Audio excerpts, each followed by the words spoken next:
I'm a rootin' tootin' trailblazing cowboy. Are you? Yeehaw! Welcome to day 2 of DreamHack Open Anaheim 2020. We had a little fun in the pre-show, but it's time to dive into the action here on the desk. I'm your host, Bach. No duck mask now. I gotta show my true self. I've got Sean Gares and Potter joining me. We should make the duck mask for whoever gets the What's the duck wrong. face? Is it... Ah, that's actually a good idea. MySpace. Gotta go back to the days of MySpace. Definitely had those my. angles down pat with my swoop bangs. All evidence has been deleted. Don't even bother trying. So, for those that did not watch DreamHack Open Leipzig, we saw a team make it from there into a qualifying spot for DreamHack Masters Yanshoping, and that is going to happen here as well. The winner will be going to Yanshoping. So, according to Dagny, that will be complexity. They will be making it. That's to what she Yanshoping. said. She said it for fact. It would be complexity. Verbatim, she Yep. said they are going to Yanshoping. To be fair, she did predict the big win, and that was quite a surprise. So after this event, we'll see if Dagny is like a savant. We'll have to She trade sees the positions. future. One of us will have to go into production and start calling the shots, and she'll come out in the desk Yeah, segment exactly. so she can predict everything. We also have the road to Cologne, because it's not just the spot at Masters on the line. There's the possibility to get an invite to Cologne. So the top 8 spots, Sean, what happens? The top 8 slots receive direct invites to the land qualifier, right? Correct, the land qualifier. And then the 8 teams following that have the land qualifier spots as well. So that means 16 teams at the event. And we have to keep in mind this list is going to consistently change and shift as teams collect and gather more and more points throughout the year. Now, as we talk about invites as well, you're probably wondering how teams got invited to this event. That is based on the world ranking. You can take a look at the current world ranking. Mousesport's in that #1 position. Sean, do you feel like that's deserved? I mean, a lot of people will go back and forth with them and Astralis. It really doesn't matter who gets the 1 or 2 seed right now. It's going to matter, obviously, at the next big event. It's hard because they haven't matched up against each other. But Mousesports have won 4 out of the last 5 events that they've attended. So the ICE Challenge, CS Summit, ESL Pro League Finals, and CIC. So they're definitely deserving of being 1 or 2. I understand Astralis has won, major after major and blah, blah, blah. Astralis best team ever. Look, I'm not going to lie. They're very good. So those 2 teams, when they meet at the next event, that's going to be a banger. It's going to happen. Christine, what was the most impressive thing on that list? You've been watching Mad Lions. Has that got to be it for you? It's got to be Mad Lions as well. Yeah, for sure, Mark. They're a team that kind of came out of nowhere. Obviously, Hunden has been in the scene for quite some time, but last year in 2019, we counted them out in majority of the opens that they attended, and they surprised us each and every time. And now all of a sudden, number 16 in the world, that's crazy. Now, speaking of the teams that got invited to this event, let's take a look at the teams at the event. So in Group A, we had Endpoint, Furia, forZe, and North. Endpoint came through ESL UK, forZe through the qualifier, Furia and North were the invites, Complexity through the NA qualifiers, as is Gen G, and then ENCE and MIBR, who are going to be fighting later today. Yeah, Fury, the only invited team that, has made it through. MIBR, ENCE, obviously, one of them going home, and then we have North. At risk. Potentially in the rematch against forZe. That's juicy in my opinion, because forZe is going to be hungry if they manage to take out Endpoint and they get that rematch. I'm scared for North. Let's go ahead and take a look at our Group A bracket. You'll get an idea of how things went down yesterday. We were just talking about it a little bit. Furia beat up Endpoint in the early match and then destroyed North. 16-3 doesn't even tell how much of a battering that really was. I think it was 14-1 at half. 16-8 for North over forZe before that, though. So it's Endpoint and forZe, and that'll actually be our first match of the day as well. So maybe Endpoint gets to come out swinging. I don't know. Maybe get some rounds on the board for them. But yeah, those matches yesterday was such a blowout. So surprising to see North come out and win that first one, then just get handedly slapped around in that second best of 1. So hopefully they actually show up here today. We were up here praising them so much after that first game when they took out forZe. Honestly, that was a very impressive victory. I think they won like 16-8. It was a blowout. Yeah, it was not a blowout. close. Whatever the score was, it was a blowout, and they looked very prepared on Nuke, and then it was polar opposite when they played Furia. Furia had their number every single round. It looked like they were all on top of it. Which is crazy because even though I did say Furia in the prediction and the graphic got it wrong, we're just going to set the record straight. I didn't think that it was going to be played out the way that it was played out. It was like Furia was just shutting them down round and round and round. I thought, okay, Furia will win rounds based on individual prowess. Yeah. And MSL's tactics will come and shine through. That never happened. No, it never happened. But MSL didn't even really get to play on that T side. That 14-1 half you mentioned, Buck, that was all due to Furia's just proactive aggression, consistently taking over that fountain side. And MSL, I don't think he even got to go through or through the motions of any of his strategies in that match. Even individually. Like we praised him how his individual efforts have been rising so much lately. And that game, I think I remember seeing he was like 0-10. Yeah. 15 damage around or something. Yeah, it was not good. Now, we are about ready to start jumping into the maps. Are there any maps that you would expect to see, Christine? For this one, I think forZe are going to veto Vertigo, which I think is surprising because we know forZe love that Vertigo, but I think they're going to come out and veto it first, and I think Endpoint are going to veto Nuke. Okay, but it was the Overpass ban, which is surprising because we know Endpoint is a newer team. We know how difficult it is to play Overpass as a newer team. I was hoping that they would let that Overpass float, but here I think forZe is going to pick Train and Endpoint should pick Mirage or Dust 2. Oh, not at all. Vertigo pick coming out from Endpoint. See, I'm a fan of that Vertigo pick. They recognize they're the underdog. Yeah, back pocket pick. Let's just throw the coin in the air on Vertigo and hope it lands in our favor. Inferno, we saw Endpoint on Inferno yesterday. Dan and I were talking mad-ish. I'm not going to lie.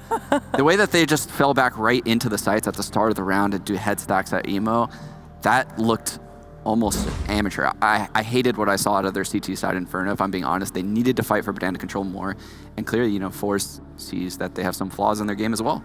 You guys can take a chance to vote in chat. Hashtag FZE or hashtag end to vote for the team you think is going to take it. I'm really intrigued by the map pool because, Christine, did you see the tweet from Jerry about what was going on with forZe? No. He claims that the comms yesterday got out of control. Yeah. He actually went public and said, this is something we've talked about. Jerry almost flawlessly open about what's going with the team. So he said the team speak was a little chaotic. Yeah, and he actually elaborated on that a lot in his HLTV interview that he did late last night. And I'm shocked. Whenever I see a Jerry interview, I can't believe the information this man divulges. He basically gave away their entire game plan as far as looking at demos and how they were planning on doing upper splits on Nuke. Keep in mind, they're likely going to have to reface North if they beat Endpoint in this best of 3. So probably not the best idea for Jerry to go out and just explain their game plans unless, what did you say? It's all a ruse. Yeah. They're hustling, huh? They're hustling. It's the hustle. It's a hustle. It's coming out. It's the CIS hustle. Zeus used to do this all the time, actually. Now, I'm told you guys have players you want to highlight, and one of them is Thomas. Yes, the player on Endpoint is going to be Thomas. And as Sean said and mentioned, yesterday Endpoint was a little lackluster. They continuously just fell back into those sites, started turtling up a little too early, weren't willing to fight and duel for those choke points. And so I think Thomas is going to be pivotal for this Endpoint lineup. He has the most experience, not as so much in winning and not so much on those land stages, but on different variety of teams, playing with so many different variety of personalities and players and understanding what those strengths are and how to win together collectively as a team. And I'm hoping he actually translates those experiences to this lineup and team because these guys was very discombobulated. They didn't have coordinated attacks. Even their crossfires that they went way too early on yesterday, the concepts and theory of it didn't pan out, and it didn't really make too much sense, at least from the analyst desk point of view. Thomas really impressed me yesterday. He's the reason why Endpoint got those first 3 rounds on the board. I think he had 10 frags after 5 rounds. He obviously fizzled out, but what a real boss. He has his weapon as AK-47 in the Krieg meta. That's a man that I can get behind. Now, Sean, your player to watch, XE Power from forZe. I mean, really no introduction needed. This guy has been opping, at a top tier level now for probably about a year, in my opinion. He's just been dominating, and his rise has been meteoric. But with that being said, that game we saw yesterday against North, and we heard MSL say, they focused on having him taken out of the game. It worked. He was completely MIA yesterday. Now, do I think Endpoint can do that? Hell no. I definitely don't think Endpoint can do that to this guy because I've seen him just destroy so many solid tactical teams. I think he bounces back today, and he's definitely going to be the player to look out for, Maya. Now, speaking of the op presence, though, Endpoint does have an op presence, more than one even, because they have Crucial and Surreal. Both players have at one point in time carried the op. So is it possible that they can match that output? They're certainly going to try, right? But I think with Vertigo, surely towards that A site, they're going to have a lot of presence, especially towards that ramp. I'm just curious if Endpoint are actually busting this Vertigo out because they have one up on forZe. They understand how forZe are playing this. I don't think forZe saw this coming whatsoever, so I do think Vertigo should be probably in favor of Endpoint here. Yeah, I definitely think Endpoint can win a map like Vertigo, right? There's so many gimmicky things you can do on this map at this point to catch a team off guard, especially a team like forZe, who, in my opinion, likes putting the power into the aimers of the team, right? Flit and Power to make plays. That leaves them vulnerable to get picked off and, rounds to fall to pieces, which is kind of what happened yesterday when we watched that North game, when North had KGB and MSL getting hyper-aggressive outside. If Endpoint can mimic that style, they could definitely upset. Now looking at the other side of the stage over at forZe, the question is, even if they can match that op, can they match everywhere else? Oh, for sure, surely. I mean, the firepower on this forZe side lineup, it is so strong. Let's just look at Flit. There was all those rumors of him joining Na'Vi, potentially. He even said yes. So certainly he's turned a lot of heads. A lot of players realize and understand exactly the prowess that Flit has, and he shows it. Yesterday, sure, he was a little bit quieter, but when you're losing by such a huge margin, it does become more and more challenging to be very loud in that server. I'm expecting Flit to show up today, and I really am looking towards Almazir. I think he's that third man in. When Almazir is having a great game for this forZe lineup, the entirety of the players just seem to hit their stride, and everything just seems to be a lot easier. Yeah, I also recall a lot of clips like that from Almazir as well, but same with FaceCrack. Whenever I've seen this forZe team step up, it's from those two players having big games, right? Because Flit and Power typically have very solid games. Yesterday was that exception with Power. I don't think we'll see that again, like I said. So it'll be on their support players to step up today. Prediction time, Christine, what do you got? I'm going with forZe here. I made that mistake yesterday. Not gonna do it again. Going with forZe. I like it. She basically defended Endpoint the whole time, and then she's like, yeah, I'm joking. I'm going to do the same thing. I'm going forZe 2-0.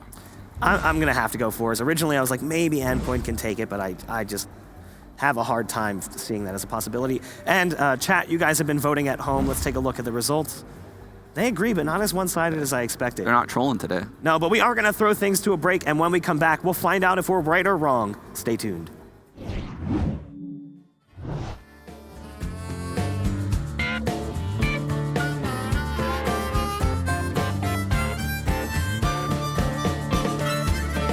I'm waiting on a payday, stretching every way I can. No rest for the wicked and a hard-working Georgia man.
Welcome, guys, to the Counter-Strike. It's going to be a really interesting matchup. Once again, the Brits are going to have another crack at the whip to see if they can have a better result here today at DreamHack Open Anaheim. And Dust, first day didn't go too well for them, and they're up against a seasoned CIS team. forZe, no stranger to playoff stages, and have played their fair share of finals. They're going to be looking at this, like, I think, very comfortably.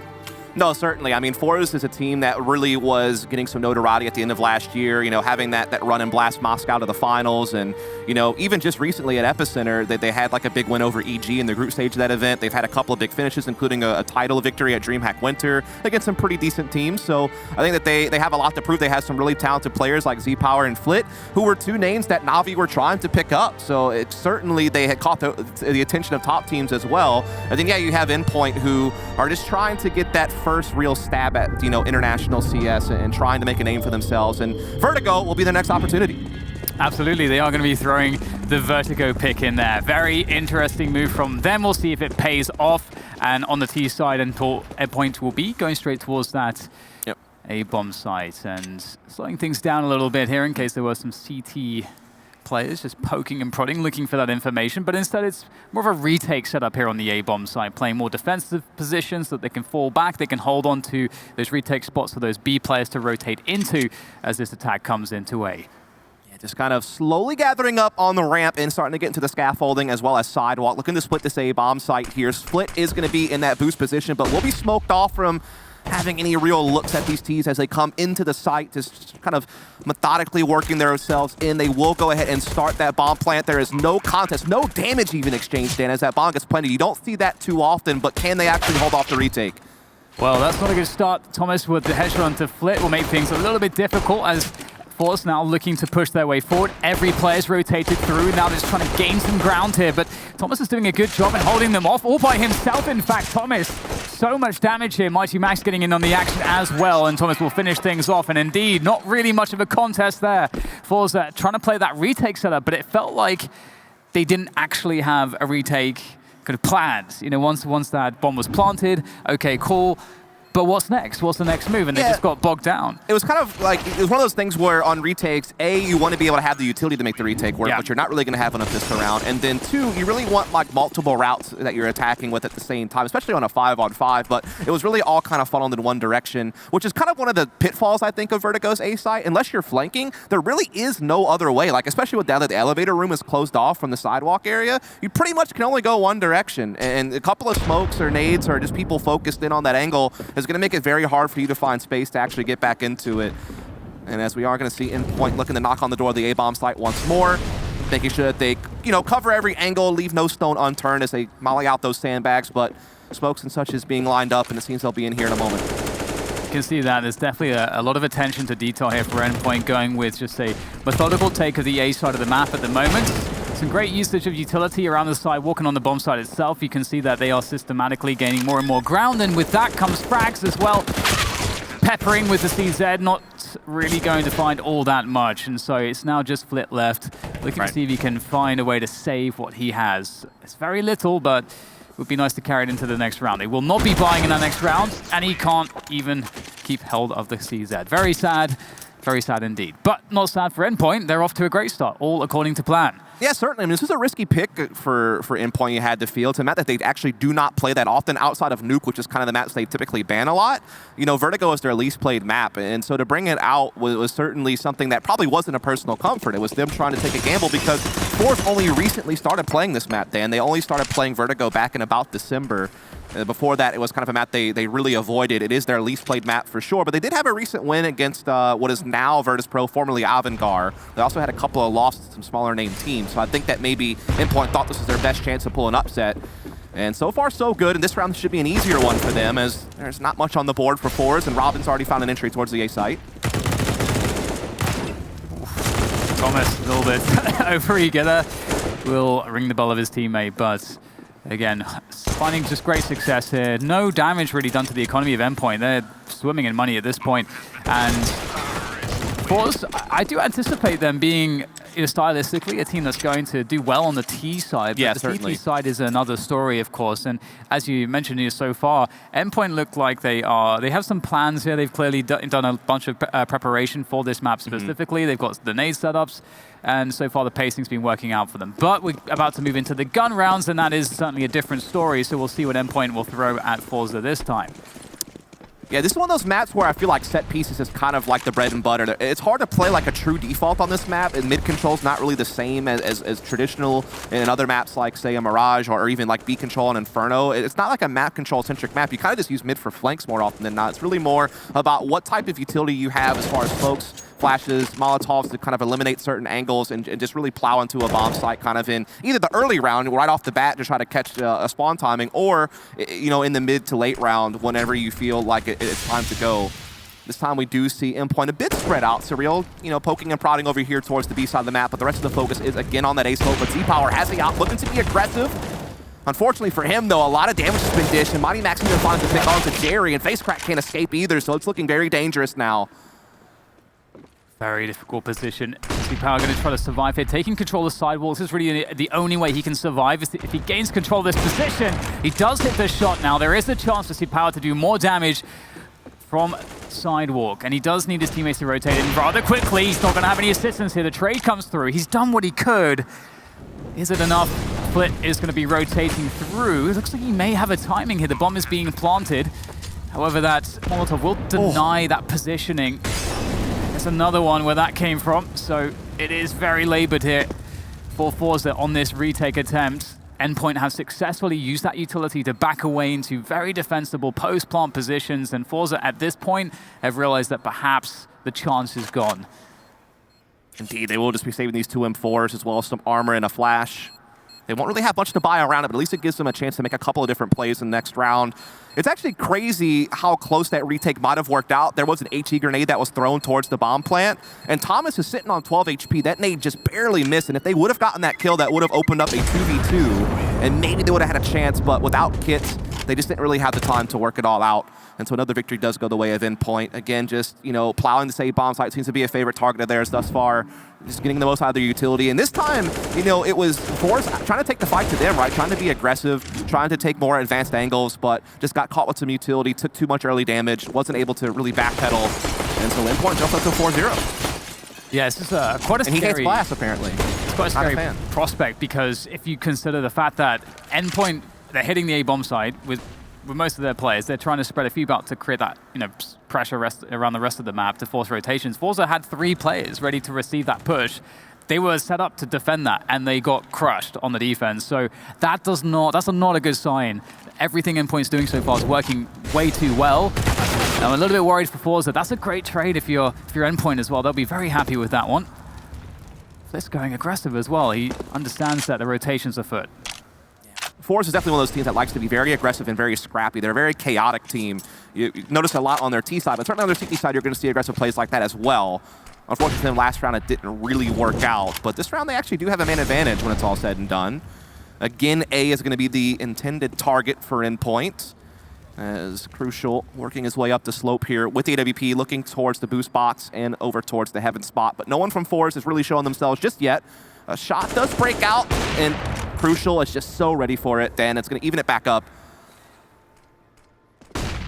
Very difficult position now for both teams. Crucial, though, opening up things once again with that AWP. However, that's the bomb now down on the ground, and that's not all that fun for Endpoint. Thomas is going to have to make some moves here because they need to create some space so they can get that bomb safely and get it planted, and time is certainly against them. forZe falling back, actually resetting the situation. Where's the trade, though? Thomas able to get a free one, maybe, but no. Flit around the corner looking for the next one, and time is still a huge problem here. The bomb has to go down, faking things out, and Flit, he's going to nail this one. And forZe with the first round, but that looked very close, and honestly, Endpoint, I feel like they had most of the advantages there. Yeah, they really did. Crucial was doing such great work with that AWP, finding those entries, getting them that space, but just not enough. Flit with the quad kill in the round. Actually, this is the only 4 kills he's gotten in the game thus far, as we're 5 rounds deep now, but it comes at a big moment because it gets forced their first round, and it probably puts a stop to the rot, so to speak, of what they've been suffering throughout the early stage of this game. They need to fear that reset, though. They need to be able to string some together. There's still plenty in the bank here for Endpoint to get a full buy in this round. plenty of utility. See a counter boost going into middle here with Z-Power's AWP, just watching that mid area. But Endpoint hasn't really been challenging that. Again, they've really just been focused on kind of gathering and doing set pieces, which again is kind of the meta of this map, I guess. Yeah, it's one of the reasons perhaps why they picked it too, because even if the other opponents know where you're going, the set pieces can be so strong still, so it does definitely take out some of the complexities out of the game plan. It kind of eliminates like the more complex mid-round decision-making you kind of have to make in other maps, which can help a newer team for sure. If you just know what plays you want to run, then it's a lot easier than coordinating things and reacting. Face crack. He might go. Oh yeah, he was fancying his chances there. I think there must have been a tiny gap there for Thomas to see his feet from under the smoke. And that's not going to be all too fun for forZe, because they will be aware of what's going on now, but they aren't super confident to go for the full rotation just yet. However, once more, Endpoint focusing, bearing down on this A bomb site. It looks like it should go quite successfully. They have all 5 players present there now, and they're just getting kills for free at this point. Bomb planted, it feels like this round is just forfeit. forZe not really having a say in this round whatsoever. Once again, Endpoint dictating the pace, and they're just happily moving through towards an A bomb site. And the one time forZe did try to take control of the A ramp early on, which is one way that teams do deal with this, it failed demonstrably. Right. So this is not a good sign. They don't really have answers just yet, but maybe they can figure something out. Yeah, we'll have to see. Again, it's one of those things where it's a little bit harder to do. I mean, Astralis really kind of made it famous to play aggressive on the sandbags area and really kind of control the pace at A-ramp and deny T-stat space. And it really helped them be a very successful Vertigo team. But since the most recent update, I guess you could say, which has been out for a while now, to be fair, they kind of changed the way the sandbags work, where there's not that gap anymore. And so it's a little bit harder to hold advanced positions. But what you can do sometimes is, just kind of buddy up. So maybe you have someone kind of press side, walk towards the scaffolding. You have someone A-ramp, and you can kind of, work together to try to create some crossfires or trades, or at least create pressure and then back off and get information. But as you noted, the one time they did go for that, it didn't work out. Doesn't mean you should give up on it though, right? I mean, that's just kind of one round. If that's a part of their game plan, then they should still go to it. The problem really lies in the fact that, again, it's a map that forZe has only recently started to allow through and start playing. It's their least played map. I know that, they were talking yesterday in interviews about how they were having like some psychological problems, like, that the comms were really bad. They were tilting a bit, they're getting a little bit angry. Just it's not really playing smooth CS, and they're off to a cold start here. 2 of their players still have yet to find a kill in this game, and so they really need to get going. Yeah, the CT side is certainly difficult. Looking for that aggressive mid-hold. forZe with the focus there, locking that down, and they are putting a lot of emphasis towards A once more. They're really feeling that pressure there. Now this is the fine line you walk on the CT side. Got to be careful not to over-invest players into one bomb site, and that's kind of what Endpoint are after. They want to condition you to really fear their attacks moving into one side of the map, and then that gives them the option to hit you with a fast timing elsewhere, which can just auto-win a round. So got to be careful with this one.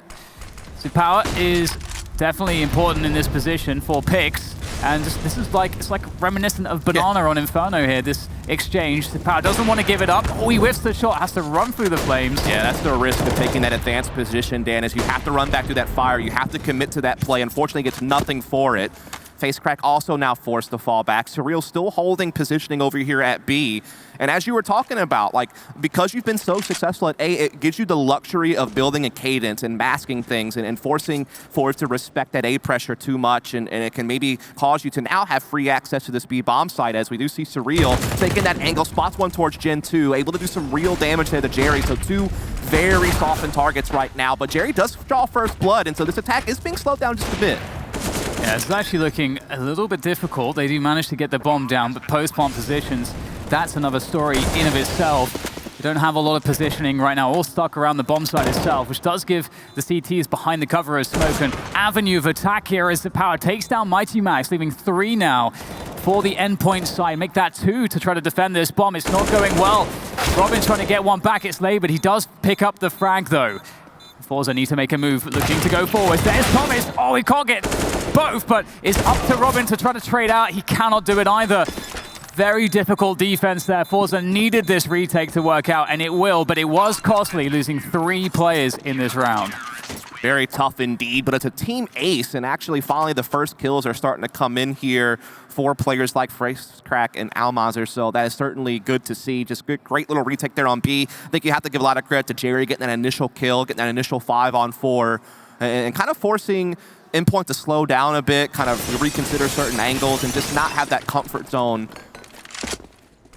that calm headspace to just take care of business. And so, again, another round finally for forZe. It's been a little bit of time, but they are starting to compete once more. As you noted, though, having to rebuy so much is going to be very costly if they can't string together another round here. Especially because it's like a win one, lose one the last 3 rounds in a row, so that loss monetization actually quite that built up. And Surreal's been looking for that pick for a while. He's going to be rewarded with it this time, and that's going to be difficult to see how forZe have to adjust now, because on the T side of this map, you have your rotations be they're very quick between the 2 bomb sites, so you can really switch things up very, very quickly. And so giving up a frag early on the CT side, it becomes very difficult, because you can see now the A players don't want to hold as forward positions, because you need more manpower to hold towards the ramp and towards the sidewalk at the same time, so they fall back, and that gives Thomas here that access towards the sidewalk. See, Power is actually guarding that. However, losing a player there towards the site now, it's going to be Mighty Max up the A ramp. He has to push forwards. They have to gain some ground here, and Mighty Max is doing exactly that for the team. Now they have 30 seconds to plant the bomb. It looks like they should be able to get it down. Indeed, those smokes are going to provide the necessary cover to ensure the plant. Mighty Max will to back off and watch this flank, which is going to be a key piece of the retake, and it has been taken off the board. Your move now, Endpoint. You have to react better than this. Good kills, though, from Robin. It's all on Z-Power now. Backing away with AWP, all he can really do is save now. Again, it's so hard to retake this particular bomb site, and it's even harder whenever one of those routes is denied to you right away. Before they could even really kind of start coordinating how they wanted to approach that, their flank was already off the board. So really tough look there from forZe. The resets coming in. Their economy is just absolutely ravished, and we see Endpoint continue to build a big lead here. And I think I'm seeing, what we talked about previously kind of playing out here. This is a great pick for Endpoint, because unlike a map like Inferno or any kind of default heavy map, as you were talking about, this is such a different story. You can really run a game plan on this map, and it's not really all that interruptible. If you're a CT side, pushing is it's incredibly risky. Absolutely. You can just lose the round immediately if the Ts are in the right position to exploit a bad push. So you're kind of stuck just reactively. You can't really easily challenge for position. So maybe you get a little bit of space towards middle, towards the sandbags, and maybe you get A-ramp control at the beginning of the round. But that's kind of all you really can get reasonably as the CTs. It's tough because I feel like controlling mid as a CT, all that does is stop you from getting flanked. It doesn't really give you anything that's actually quite that useful. I guess it could set up a flanking option on A slope, but it's one of those things where you can't ever feel comfortable going for that, because people typically are gathered there for ages, and so they're probably going to catch you unless you slip it in kind of late for a retake more than actually gaining map control. This is not a map control map. It doesn't even feel like CS in some ways. It feels like you're just running strats every single round instead of actually having an overall strategy and making mid-round decisions and taking control and kind of having these different protocols set up for each thing that you have to react to. But that could maybe favor, again, a team like Endpoint that maybe doesn't have as much structure, can just kind of focus on the set pieces they have. And again, they're just attacking this A-slope, and Thomas with 2 big entries. Oh, there's power out there for way too long. And now everything's collapsing. That's such a problem. That was supposed to be the main strength behind the defense, and it's just been eliminated for no cost to Endpoint, really. They're just able to creep up on Z-Power. That shouldn't have been able to happen. FaZe, I don't know how he wins that battle with an MP9 at the distance, but he does. I don't know if there's a chance here for them still. They are outmanned, outgunned. There's a quick push through the smoke for a trade. Again, it still feels very disadvantageous here for forZe, but maybe they've done enough here to try to create a chance. Flit trying to find 1 extra kill out of this, but he won't win the duel, and it's up to the flank of Almazer, which is much less powerful. Now there's no distraction on the site, and you can see they're looking for him as well. And now his position's being given away, so RIP Almazer. No advantages to play with. It's all pretty rough from here on out. I think you can kind of feel the frustration in the room now for forZe. Like going for that push through the smoke with the MP9 and try to stop a bomb plant. That's the play that you would make when there's maybe 15 seconds left on the clock and you're trying to stop a plant and then cause chaos to make it to where it's going to be hard for them to recollect that bomb and then go for the plant. But when you're doing it when there's, 50 seconds, 45 seconds left on the clock, it's very risky, and you almost feel like it's just frustration from their side where they've been stuck behind these smokes every single round. They've had to allow so many bomb plants, and they've had to keep playing for retakes that they can't quite work out. And so they tried to do something different, and it just doesn't work. And I think another big problem you're seeing right now with forZe is, where's Z-Power? He was completely off the board yesterday. North and MSL did a great job preventing him from being the normal player that he is. They denied him the angles he's used to having. They denied him the space he's used to getting to be able to flex his AWP. And really, you're seeing Endpoint kind of do the same thing here. Like, Z-Power has had very limited impact. And even the rounds he's gotten kills, they haven't been able to convert off the back of it.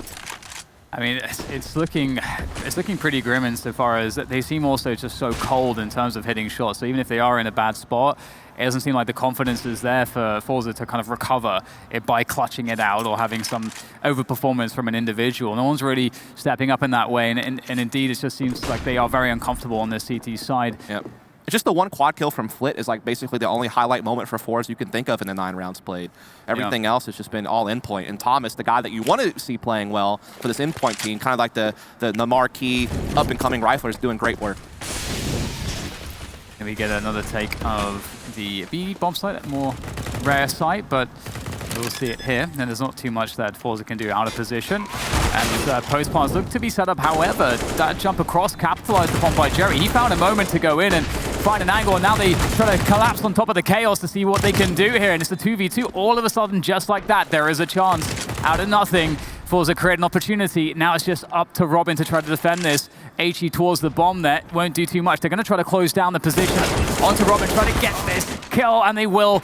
They guaranteed the trade if necessary. Well played, good coordination from forZe. They will somehow make this retake work, but it's just a success, but it still doesn't speak to the overall problems they're having on this half. It's a very labored retake, to be fair. Almost didn't even have time to get to defuse, if we're honest about it. And it was one of those things where they didn't really have the utility, but they did still have all 5 players standing, and they made the conscious choice not to wait those smokes out, to just go ahead and push, but do it together so they could be this overwhelming force. And I think it helped that Jerry was able to jump over the smoke and grab that initial kill that kind of kick-started everything. And that's one of the strengths of forZe, is that they are a very aggressive team, and they have no fear. They will just gather up together and just plow into something and look to trade, which obviously kind of suits more to the T side. But on a retake like that, it means the world to be able to have that type of mentality and be able to enact it together and be on the same page. And so another round finally to forZe. Z-Power looking to again aggressive.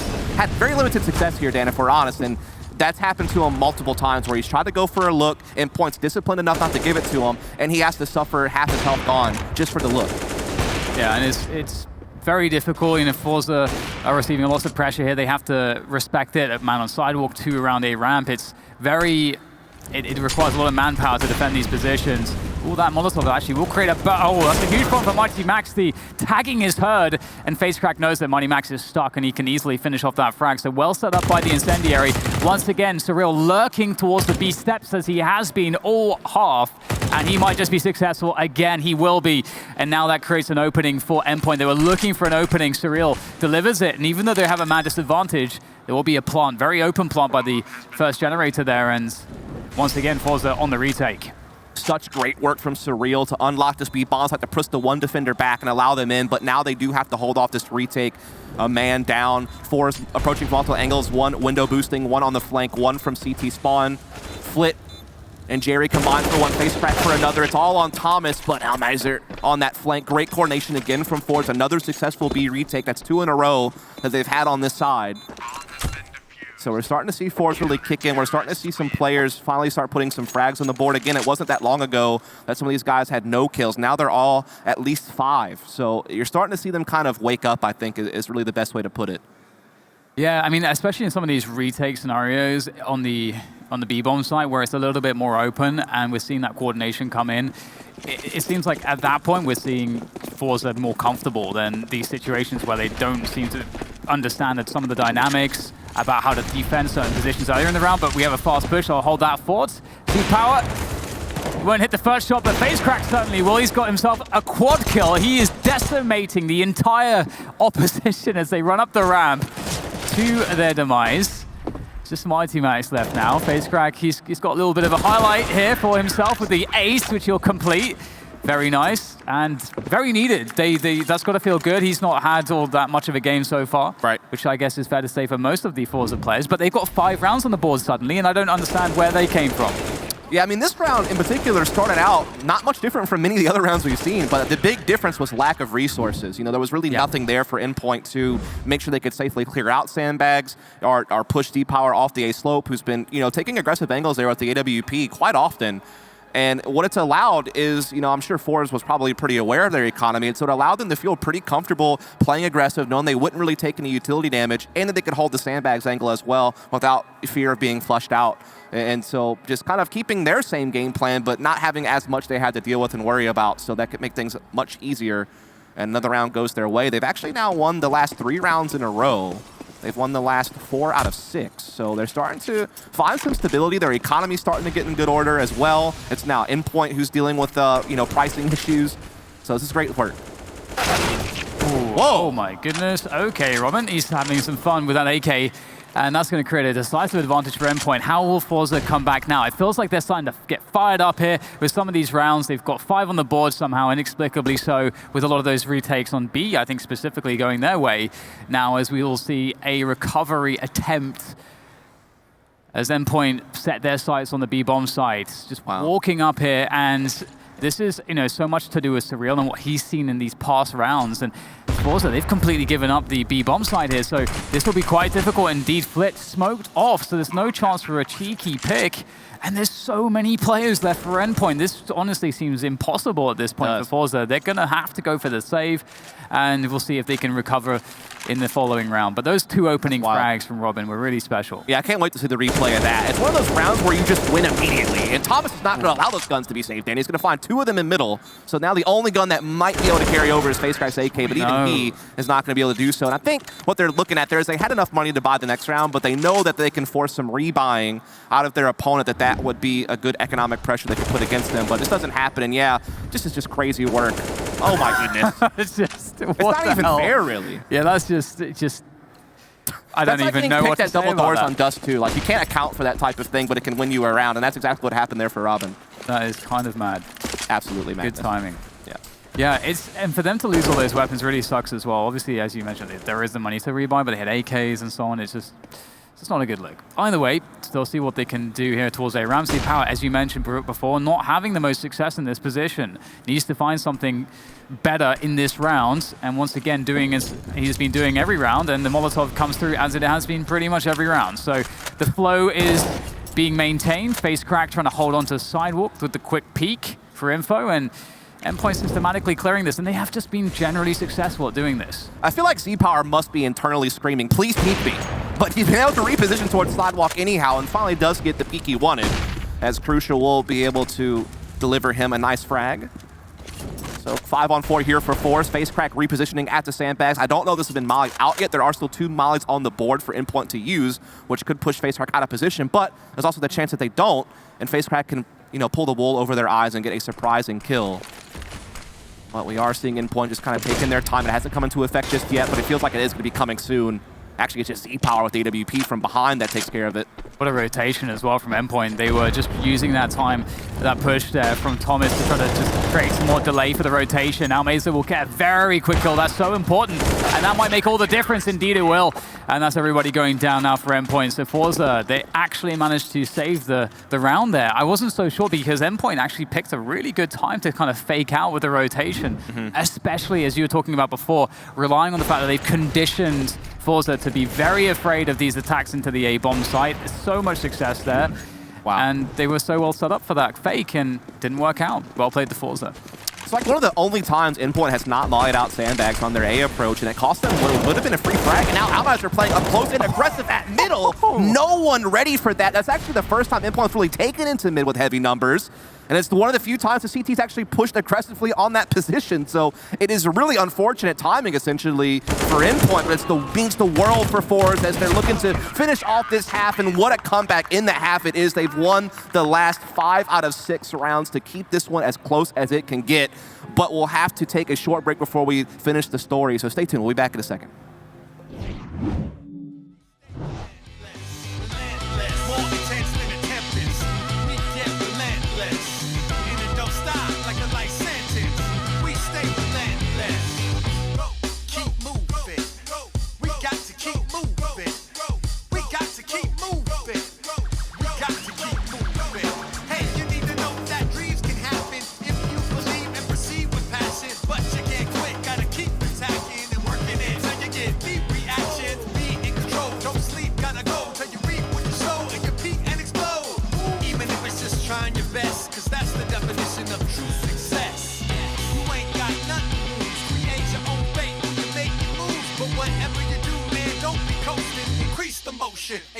rolling, relentless, more intense than a tempest. We get relentless, and it don't stop like a life sentence. We stay relentless, relentless, more intense than a tempest. We get relentless, and it don't stop like a life sentence. We stay relentless, relentless. Relentless. Come on.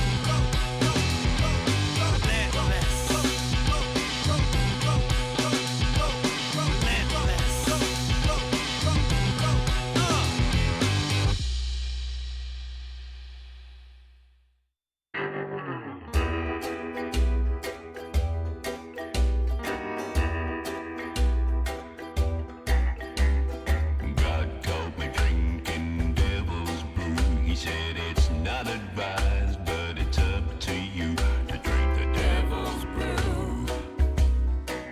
To drink the devil's brew. He said it's not advised, but it's always up to you.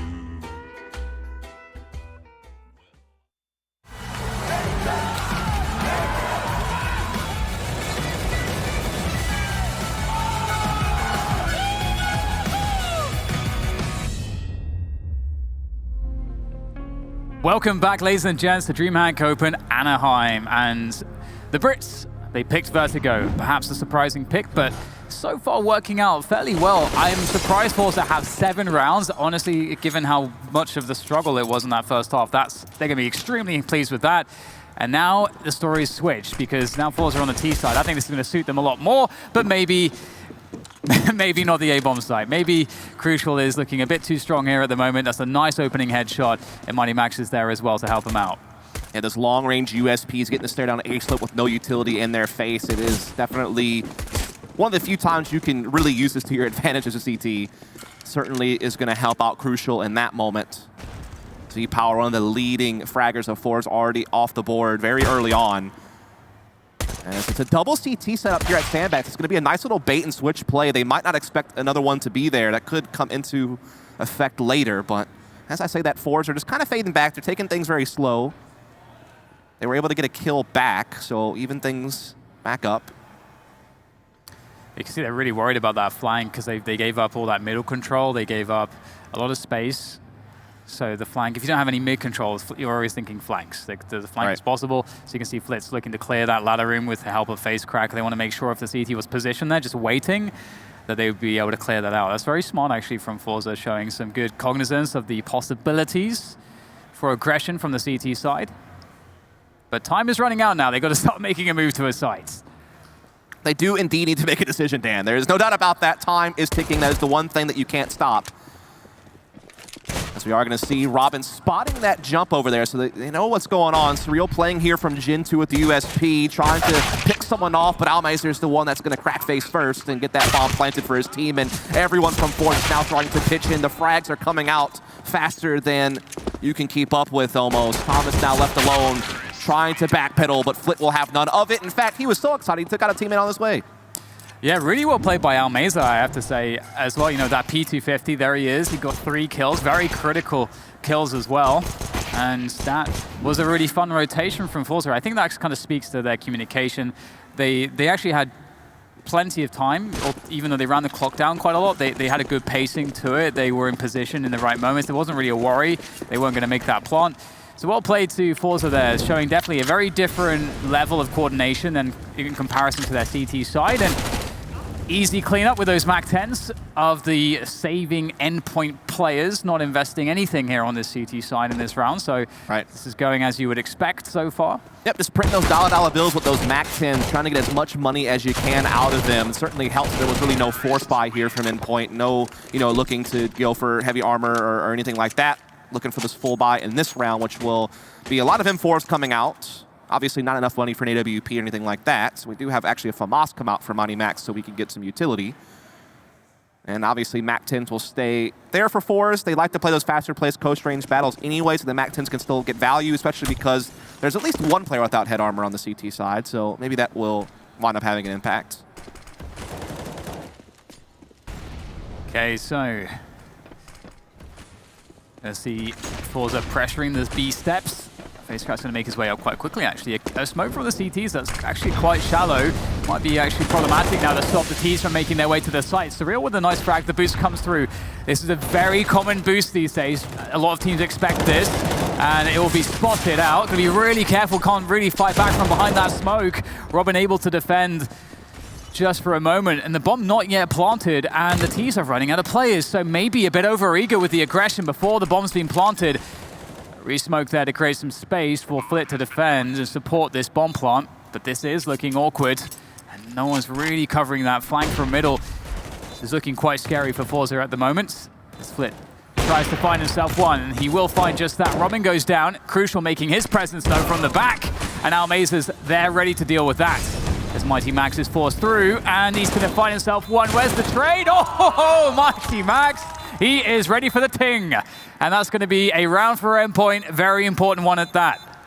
Wow, that was just a chaotic round, which is a word you're going to use often when you think of a forZe T side. Again, they're very scrappy, they're very fast-paced, they commit pretty early, they don't really have indecisiveness in their nature, they pretty much just are gung-ho and go for it, but that was so back and forth, so much of a slugfest, and it really just came down to Mighty Max making a crazy individual play in the 1v2 at the very end, but it was pretty much even and neck up until that point. Speaking of neck and neck, we're tied 9-9. This has become an incredibly close game. We had several rounds go back and forth in the first half, and you're starting to see that take place now here in the start of this one. It's going to be interesting to see exactly what the T side looks like for forZe in terms of their defaulting, you know, what do they like to go towards the most? You know, Endpoint had that style of play, as we saw, where they really want to abuse one portion of the map to really create a level of fear and conditioning towards that they could later abuse. And forZe may have a different style here, and they're all trying to take over this A-ramp position. The quick push around Sidewalk doesn't really favor them, but the trades are going their way. This pressure from FaceCrack, he does make the other entry as well, and now all of a sudden, all hands on deck towards that A-bomb site. Massive levels of threat there, and forZe, they're not committed anywhere. They have the run of the entire map. It's one of those things where the spacing of that forward positioning on A just did not lend itself to trading out FaceCrack. They basically gave him 2 1v1s. He wins them both, and that wins them to the round essentially, as it was just being stretched too thin at that point for Endpoint. And so forZe will take a lead. I think this might be their first lead of the game. Yeah, I believe you are correct. And what's scary here to me is the fact that, again, on that CT side, it looked like everyone was very uncomfortable for forZe, and we weren't really seeing those individuals come through. And now on the T side, you can see that they are confident to take these open aim battles, and in theory, individually, they should be superior to Endpoint. And see an anti-eco here, Flit with the spray down. He's actually got himself 4. That's not bad at all. And Crucial will try to hold on to the FAMAS, but yeah, the point stands. It feels like now forZe are going to take over the individual game, and that's what worries me for Endpoint's prospects on Vertigo.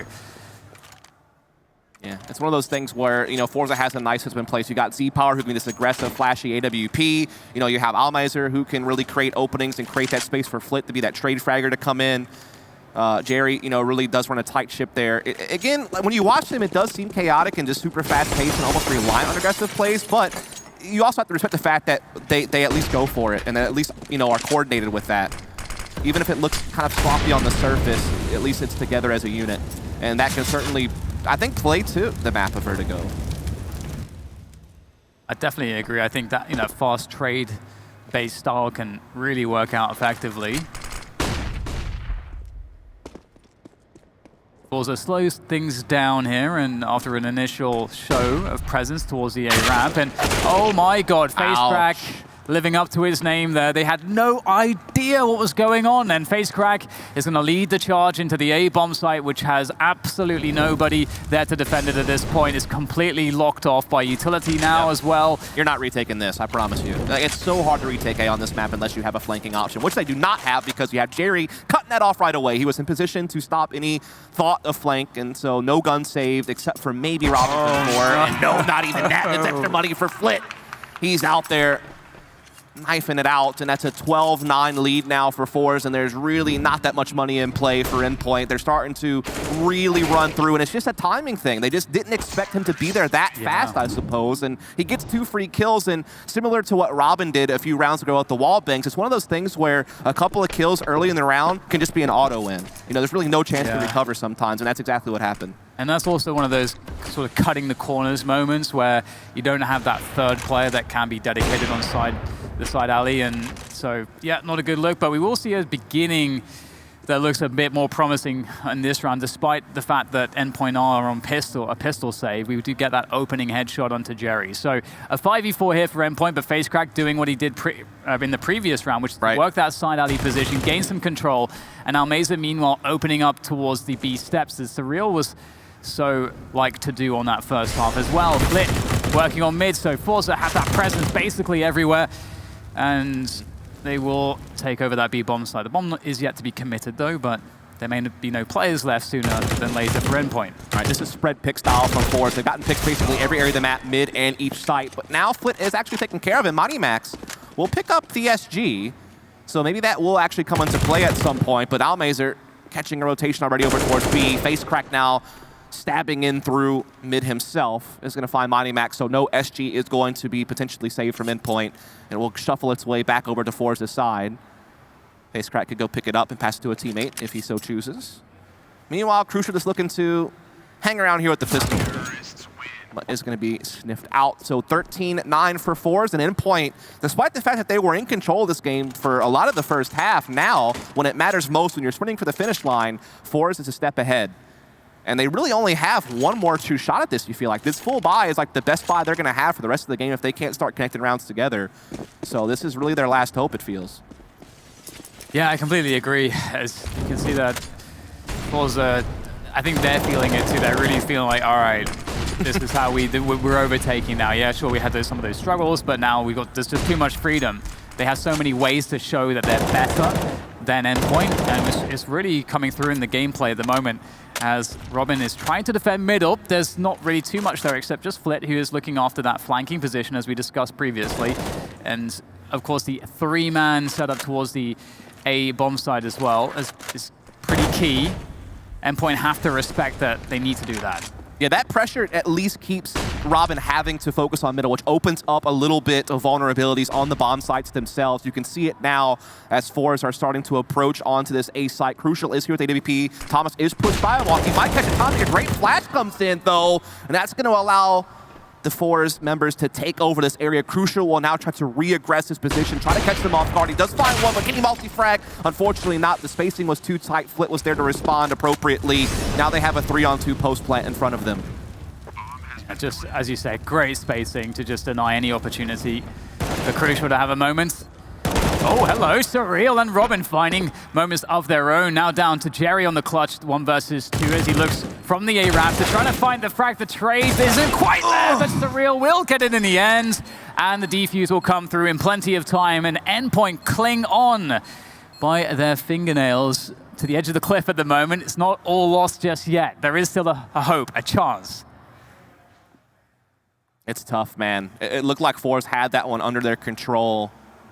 They were doing so well to clear that first player off of the sidewalk area. They traded Crucial efficiently, who re-aggressed that position. I think that was a 3-on-2 post play, if I'm not mistaken, but just could not. Just a couple of quick boosts over the smokes, maybe a little bit faster than forZe were anticipating, is going to cost them the round. And so Endpoint are right back in the race now. That was a very important round to win. Unfortunately, look at what it's done. They did have to rebuy several of their players, and to get utility, they had to go with SMGs.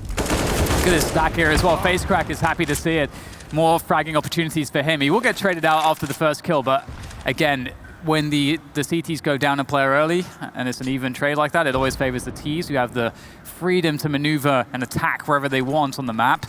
As Crucial turns his attention towards middle, everything's up for question at this point. Now forZe have slowed things down. They're effectively resetting the situation, and Endpoint don't really know exactly what's going on. And you can see this is a great info position. Ooh. Too much information for C-Power, though. The one thing forZe is doing these rounds is they actually are pressuring mid, kind of in the mid round, and it is forcing Endpoint to respect that, and it lightens their defense up on the sites itself. forZe almost used it to their advantage in the previous round, just happened to lose in an advantageous post plant. Will that happen again, though? I don't think that's a reliable way to keep winning if you're Endpoint. You have to figure out ways to actually stop the brunt of forZe's attack. This time around, they do have a 4-on-3, though, and Thomas is actually creeping around, might even get behind these T's, and D catches Almazer way off guard, leaving just Jerry and Flit left to try to salvage this round, but Endpoint are right on their heels at this point, looking to try to tie this thing up here very shortly. Timing just missed there, but still very much in control as Endpoint.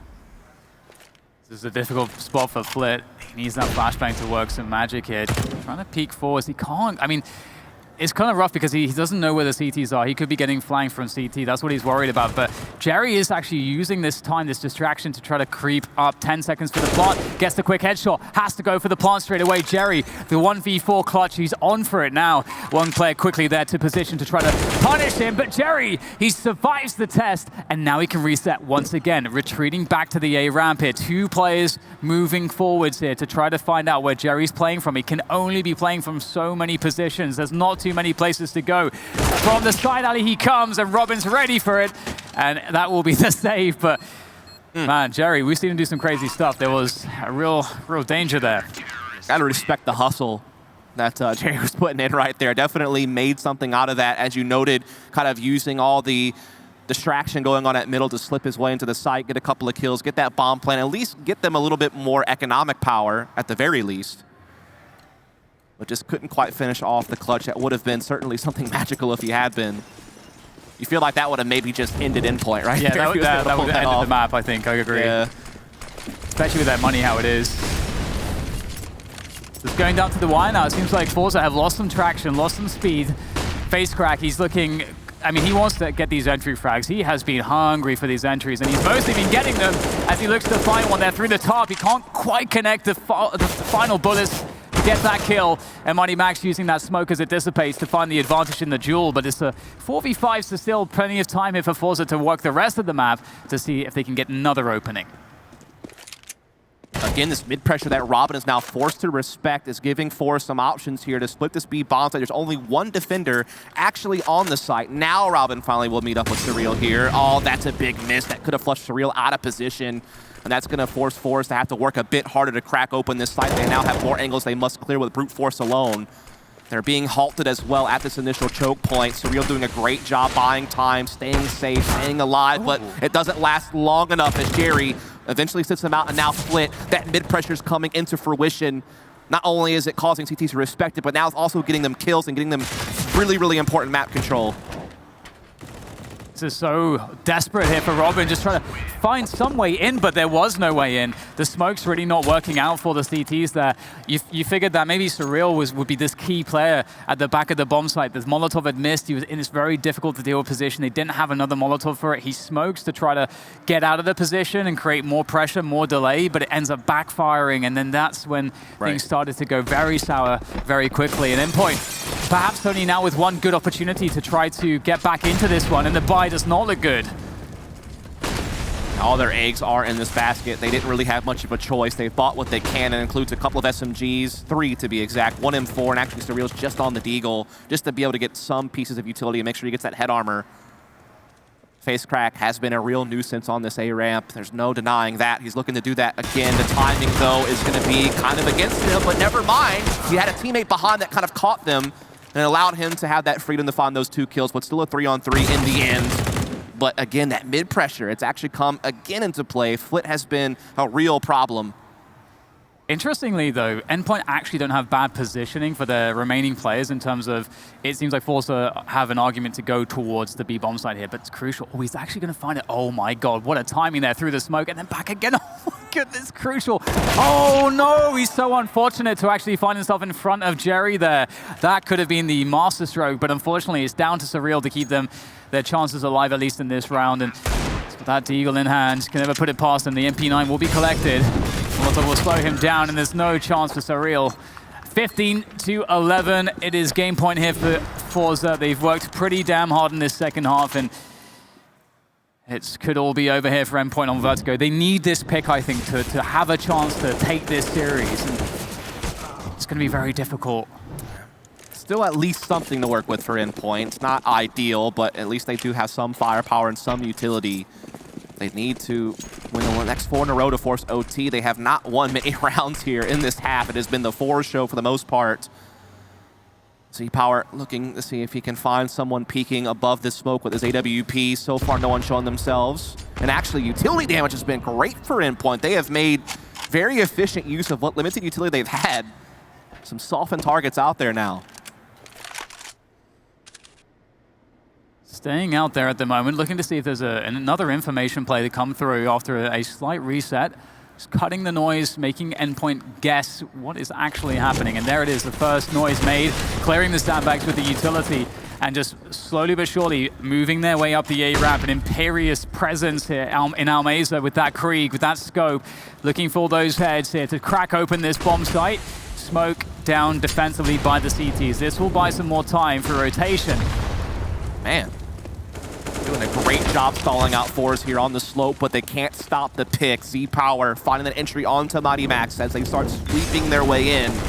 Thomas boosted with the up, but again, the Molotov, the utility, the pressure, the forward momentum. It's too much to handle for Endpoint as those entries come in, but Crucial, he's looking to respond. He gets it back into a winnable 2-on-2. There is still hope for Endpoint yet to stay alive on this map, and Thomas adds to it with that one. It's all on Flit now, and it's such a tight race, but Crucial comes out on top into the 1v1, and also will finish the job. Endpoint, they're gonna hang around a bit longer, Dan. They're not done yet. What a round from him. They were so weak, though. I mean, maybe they're, maybe forZe of the players should have died sooner than that. I don't know how fortunate they got, but there were so many players who were just around like 15 health or less. That's kind of crazy. Yeah. Crucial able to capitalize fully for the quad kill and keep his team in this one. Endpoint still holding on for now. It just seems like such a desperate story, but you know what? Maybe they'll be able to do it because they're getting close to being able to tie things up to move this to overtime. Just a few more rounds. Can they pull it out of the bag here? It seems like it always comes down to the clutches at this point. Wow. That's crazy that Crucial pulled that off. With the FAMAS, no less. 4 kills, a clutch, the 1v2 in the end. It was looking like it was over. I mean, when Almazer got those 2 picks up close on the site and they started getting the bomb down and they had pushed Thomas off boost and they're securing the plant, you're thinking, man, okay, this is the end. But Crucial wasn't done yet. Crucial having a really good game, 21 kills to his name, tied up with Thomas. Those are kind of the 2 names that more often than not, I feel like kind of leap off the page for Endpoint. They're 2 guys that have, done some stuff. Like I remember Surreal, obviously, or excuse me, Crucial had played like briefly in NA with Splice and a couple of other international like smaller teams, and it usually put up pretty good numbers. And then Thomas, again, was on that No Chance team that turned into Godsent and had some notoriety from some smaller online tournaments and playing at the European Minor and things of that nature. And so good to see them pitching in, pulling their weight and keeping this game close, keeping themselves in the race. Still, though, they have to be flawless to force an overtime. Indeed. It's going to be a difficult one. It feels as though kind of similar story to the first half where forZe weren't able to really solve the T side of their opposition, what Endpoint were doing on the T side. It seems like there's a similar position now for the Endpoint team. It's difficult for them on the CT side to really hold on to the A ramp and to kind of take wins there. They've at best sort of just been slowing it down, but when they try to take the engagements there, it seems most of the time to go poorly for them. It seems inconsistent at best. So it feels like they're somewhat at the mercy as to what forZe are doing, and then they just have to play reactively against whatever that might be. But every time they try to take the initiative, it's not been going so well. So it's such a rough spot. And then when these rounds have been coming to them with the FAMAS and the UMP headshots and stuff like that, there's a lot that needs to go their way with very little advantage to find. And if you're thinking about Endpoint's situation right now, it feels like they have to win this map. I think you mentioned that kind of already. Yeah. But if you really think about it, first off, they looked really, really rough on Inferno yesterday against Furia. And, forZe is a similarly aggressive team that you're going to have to deal with the whole banana control aspect, and they really seem to fall short of knowing how, to use protocols to handle those types of scenarios. Not only that, but forZe is a pretty powerful Inferno team. They have a great land record on the map. They've beaten some big-name teams like EG and Heroic and what is now VP, formerly Avangar. Usually when they lose the map, it's to like elite-level teams like in the top 10 or top 15, and even give them close games. And with Endpoint, Inferno is not really something, you tie to them as a real big strength. So, yeah, I think that they need to figure this one out. And there's still a chance. I mean, they're in striking distance, but they have to be perfect. Indeed. Here we go back into the action, and it's a respectable buy for Endpoint, all things considered. And crucial. I love that he's taking the AWP here, looking to walk through. You might not expect to see it here, and that's why it works, but no! Flit's holding that right eye peek with the Krieg. He picks up the frag, he's looking for more, and that's absolutely what he's going to get. More for Flit as he charges his way through middle. He is feeling it, looking now to take his attack towards that CT spawn area. He can go to the A-bomb side as well. He himself, let alone anybody else, is causing so many problems, and his entire team is trying to push forwards everywhere, and it is somehow not working out for them. Trades all over the place until there were 2 left standing. Surreal versus Jerry, and Surreal's going to win it. That was so fast-moving dust. I don't even know how to call that, to be honest. We've seen a lot of rounds like that, I feel like. And again, it's no shocker to see chaotic, fast-paced rounds when you see a forZe game. And it's just a trading was going back and forth. Flit looked like he had won the round. He got a quick 5-on-3 with that mid-presence. But then you have to give credit to Endpoint, just clamping down on B, figuring out ways to win fights, and just hanging around. Like, they kept giving themselves chances. Like, they kept making sure that forZe couldn't just snowball that. They could fight back. They could, slug with them.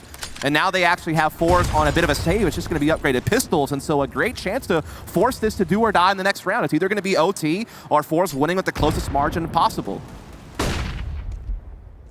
Wow. All right, it's really happening. Endpoint have given themselves such a fantastic opportunity here to get that overtime. Yep. And forZe, they're struggling to win some of these clutch situations, and Endpoint seem to be so far thriving in some of the chaos, and that's the one thing that's saving them in this series so far. They can take the confidence through of a lovely anti-eco round, a breather. It's kind of a respite from the intensity of the overall match, where that intensity of maybe getting swung by an AK, having to win that duel when you're against Glocks and so on. You get to catch your breath. Yeah, you can relax a little bit, and moving into the final round now, Endpoint can feel confident. forZe now are the ones that have to start to question themselves and think, okay, well, what did we do that worked out the best so far? And should we try to replicate that, or should we go with something else? I think that their use of mid-pressure has been very important, so I think that they should keep that up, and I think face crack has been so good for them on finding entry, particularly on this A slope, so I think that that's probably going to be the 2 key factors, is let Flit pressure mid, let face crack do his thing at the A site, and then the rest should be just supporting that. But as we say that, they're actually doing something completely different. They're going very heavy towards B pretty early. Haven't really seen them do that before, so maybe a B split's in the cards, and Flit will try to be that late player through window to try to add that extra route and entering into the site. But as I say that, forZe are just kind of content to hang around. But here it is, here's Flit, here's that mid-pressure we're talking about. Big kill, oh my goodness. In the blink of an eye, Robin splattered all over the place. Ooh, that is a big kill indeed, but you can see Flit, he just wants to go all the way, and he could have waited for Jerry to be in a position to maybe trade as he goes into that angle of engagement, but instead, Flit just wants to charge forwards, and much like the previous round, but this time, his team's not really in a position to capitalize on his position, so kind of leaving his team in an exposed spot now, and they're going to have to force the issue towards B. Did seem ill-advised. I mean, if he just would have held that 5-on-4 and held mid-control, that could have caused so many problems for Endpoint, but instead he tries to go for more. It cost them, but they still have a chance at this round. They're coming into B, they're getting entries. They now have it back even, in fact, and this bomb can maybe make its way up. The problem is it's been actually left behind on the stairwell. They have to backtrack and give up space on the site to go back for it, but it may just come down to frags anyhow. But Thomas, he's the one winning the fights. He's now into a 1v1 against face crack. The bomb being down actually plays to face crack's benefit. He's able to escape with it and run it all the way to the A side of the map. Thomas, no idea where it's headed. He's on for the quad kill, on for the clutch to force an OT. He's starting to figure things out. He'll know now for sure where he needs to head. But again, he only has a couple of directions to choose from, and that means face crack can just kind of back off and feel pretty confident he knows where it's coming from. This is messy. This is messy, but forZe, they have a chance here to make it a clean finish. One more headshot, that's all it takes, and it's all over for this map. There's the pressure on the bomb. Thomas, he's absolutely nailed it. What a beautiful prediction there towards side alley. He has outbrained it, and that is going to mean we are going to overtime. Well played to Endpoint. Well played to Thomas. He's done it. Very clutch, coming out with that 3K right at the end. And this is not a good look if you're forZe. They can't be confident moving into this overtime. It's got to be that momentum has to be with the Brits here. I think what we've seen is Endpoint has shown forZe you have to respect us. Like, you can't try to take these, you know, overly crazy plays and think that you're going to get away with it. Like, we have our bases covered. We can frag with you. And I think that if forZe just shows a bit of restraint, like if Flit were just to hold back a bit more after that initial entry and actually leverage the advantage more rather than just trying to, you know, spiral it out of control too fast, I think that, you know, forZe could really get back in control of this game. But also, something must be said for Endpoint's recovery there. Yeah. They did so well to win, what was it, like 4 or 5 rounds in a row to get into overtime. So they definitely are a resilient team at this point, which is something we didn't see yesterday against Furia, so it's nice to see now. Yeah, I mean, this is dangerous. You don't want to give the underdogs the confidence to come back, and creating some of the openings that they have, forZe, and the fact that Endpoint's capitalized on those, that's a problem, because it's a confidence game, and we're seeing a confident Endpoint right now. They're hitting some fantastic shots, some blinders here, and forZe, if they get into a spot where they start to lose their confidence, Endpoint, that magic starts to become a reality for them. As Almeza tries to open up this A-bomb site, he's just trying to get a pick. He just wants to get something for his team. They need some way in. And right now, it looks like there is none. Yeah, it's looking pretty grim, isn't it? Utility has really been a big problem. Good pressure here from the CTs. They have the numbers as well. There's no doubt about that. And the kills continue to go their way with Thomas finding Almeza there.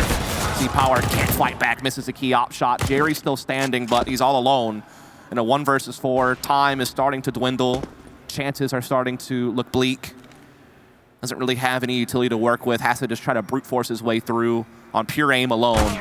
And it's just not going to happen, is it? Endpoint with a big round. I like their adjustment that you saw at middle. Flit has typically had free reign and only really had to focus on a couple of angles as he swung mid. It's usually, you know, towards elevators or towards CT spawn. They actually had Crucial tucked into the window, because the one other thing that forZe has never really done is pressure B stairs very much. So Crucial felt pretty safe just being able to play window, and basically ran a bait and switch setup with his teammate that was towards elevators, and it got them that really big frag onto Flit, because Flit has constantly gotten entries there, I feel like, or at least created a lot of pressure. So the fact that they were able to alleviate that right away, I felt made the world of difference to how confident they could feel the rest of the round. They could control the pace. So big adjustment from Endpoint. We're reading their opponent well, and they take advantage in this overtime. Yeah, it definitely looks that way. It looks like, you know, forZe are the less patient ones here, and could cost them quite heavily. Again, you know, we're saying that, you know, Endpoint, they've got to win this map if they want to have a chance of winning this series. It's really, it goes without question. MoneyMax looking to defend the A-ramp here as their presence is felt. forZe looking to work on this position. Some counter utility slowing things down somewhat for FaceCrack, who has been very abusive in that on the T side from this position. Smoke does need to go away before he can feel confident to go for a peek. There's 2 CTs in mid here, which does leave the sights a little bit more open. Jerry will take down one. Oh, the flick hits the legs of Flit, and Crucial pulls out the pistol, trying to escape here. Oh, he doesn't quite know when to throw that nade, but eventually it will go out, and he will be okay to fall back. 44 with a minute to go, and the mid pressure continues with Almeza and Flit. That is wild that Crucial's still alive after all that. The boost goes up, but Thomas has read that script. He's ready for it. Flit off the board, a big piece that forZe usually have is no longer in play, and it continues on. Thomas has been a multi-frag legend this map, it feels like. Just continues it. Now the 4-on-2, looking to find 17. FaceCrack trying to deny it. He's gotten into A. He's blocking off the main retake routes to try to ensure this bomb plan at the very least.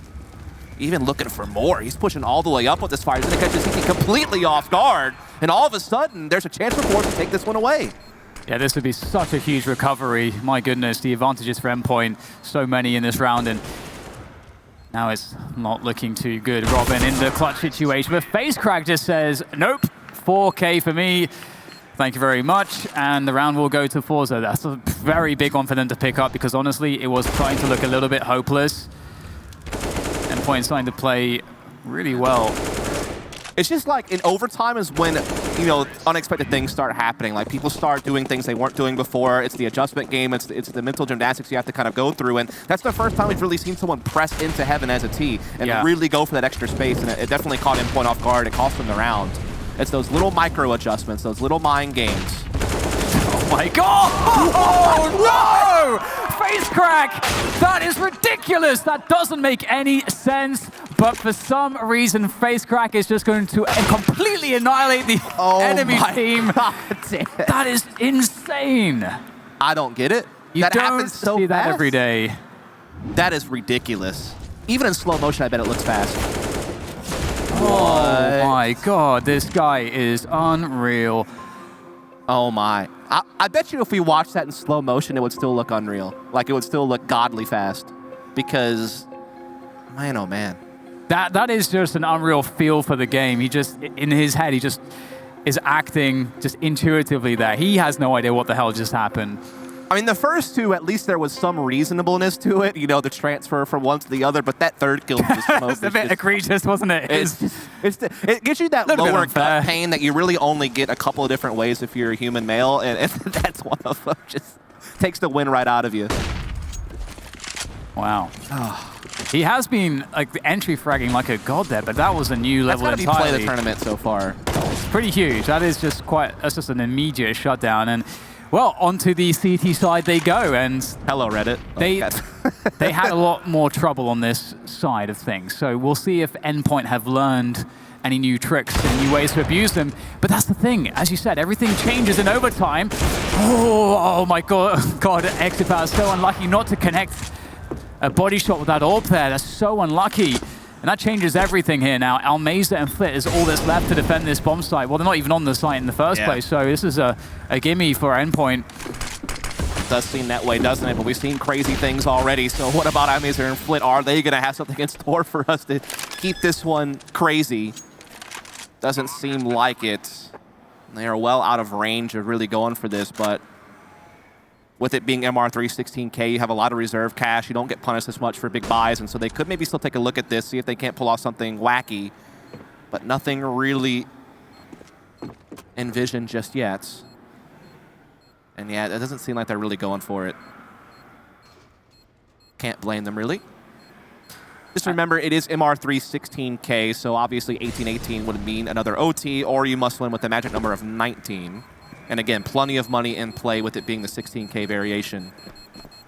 Oh, hello. Flit's just going to go. He wants to get some kills there. Want some more frags. That's got to be a bit tilting. Like, you're thinking the round's over, and then you're just staring off into the sunset. Goes for a swing. Yeah.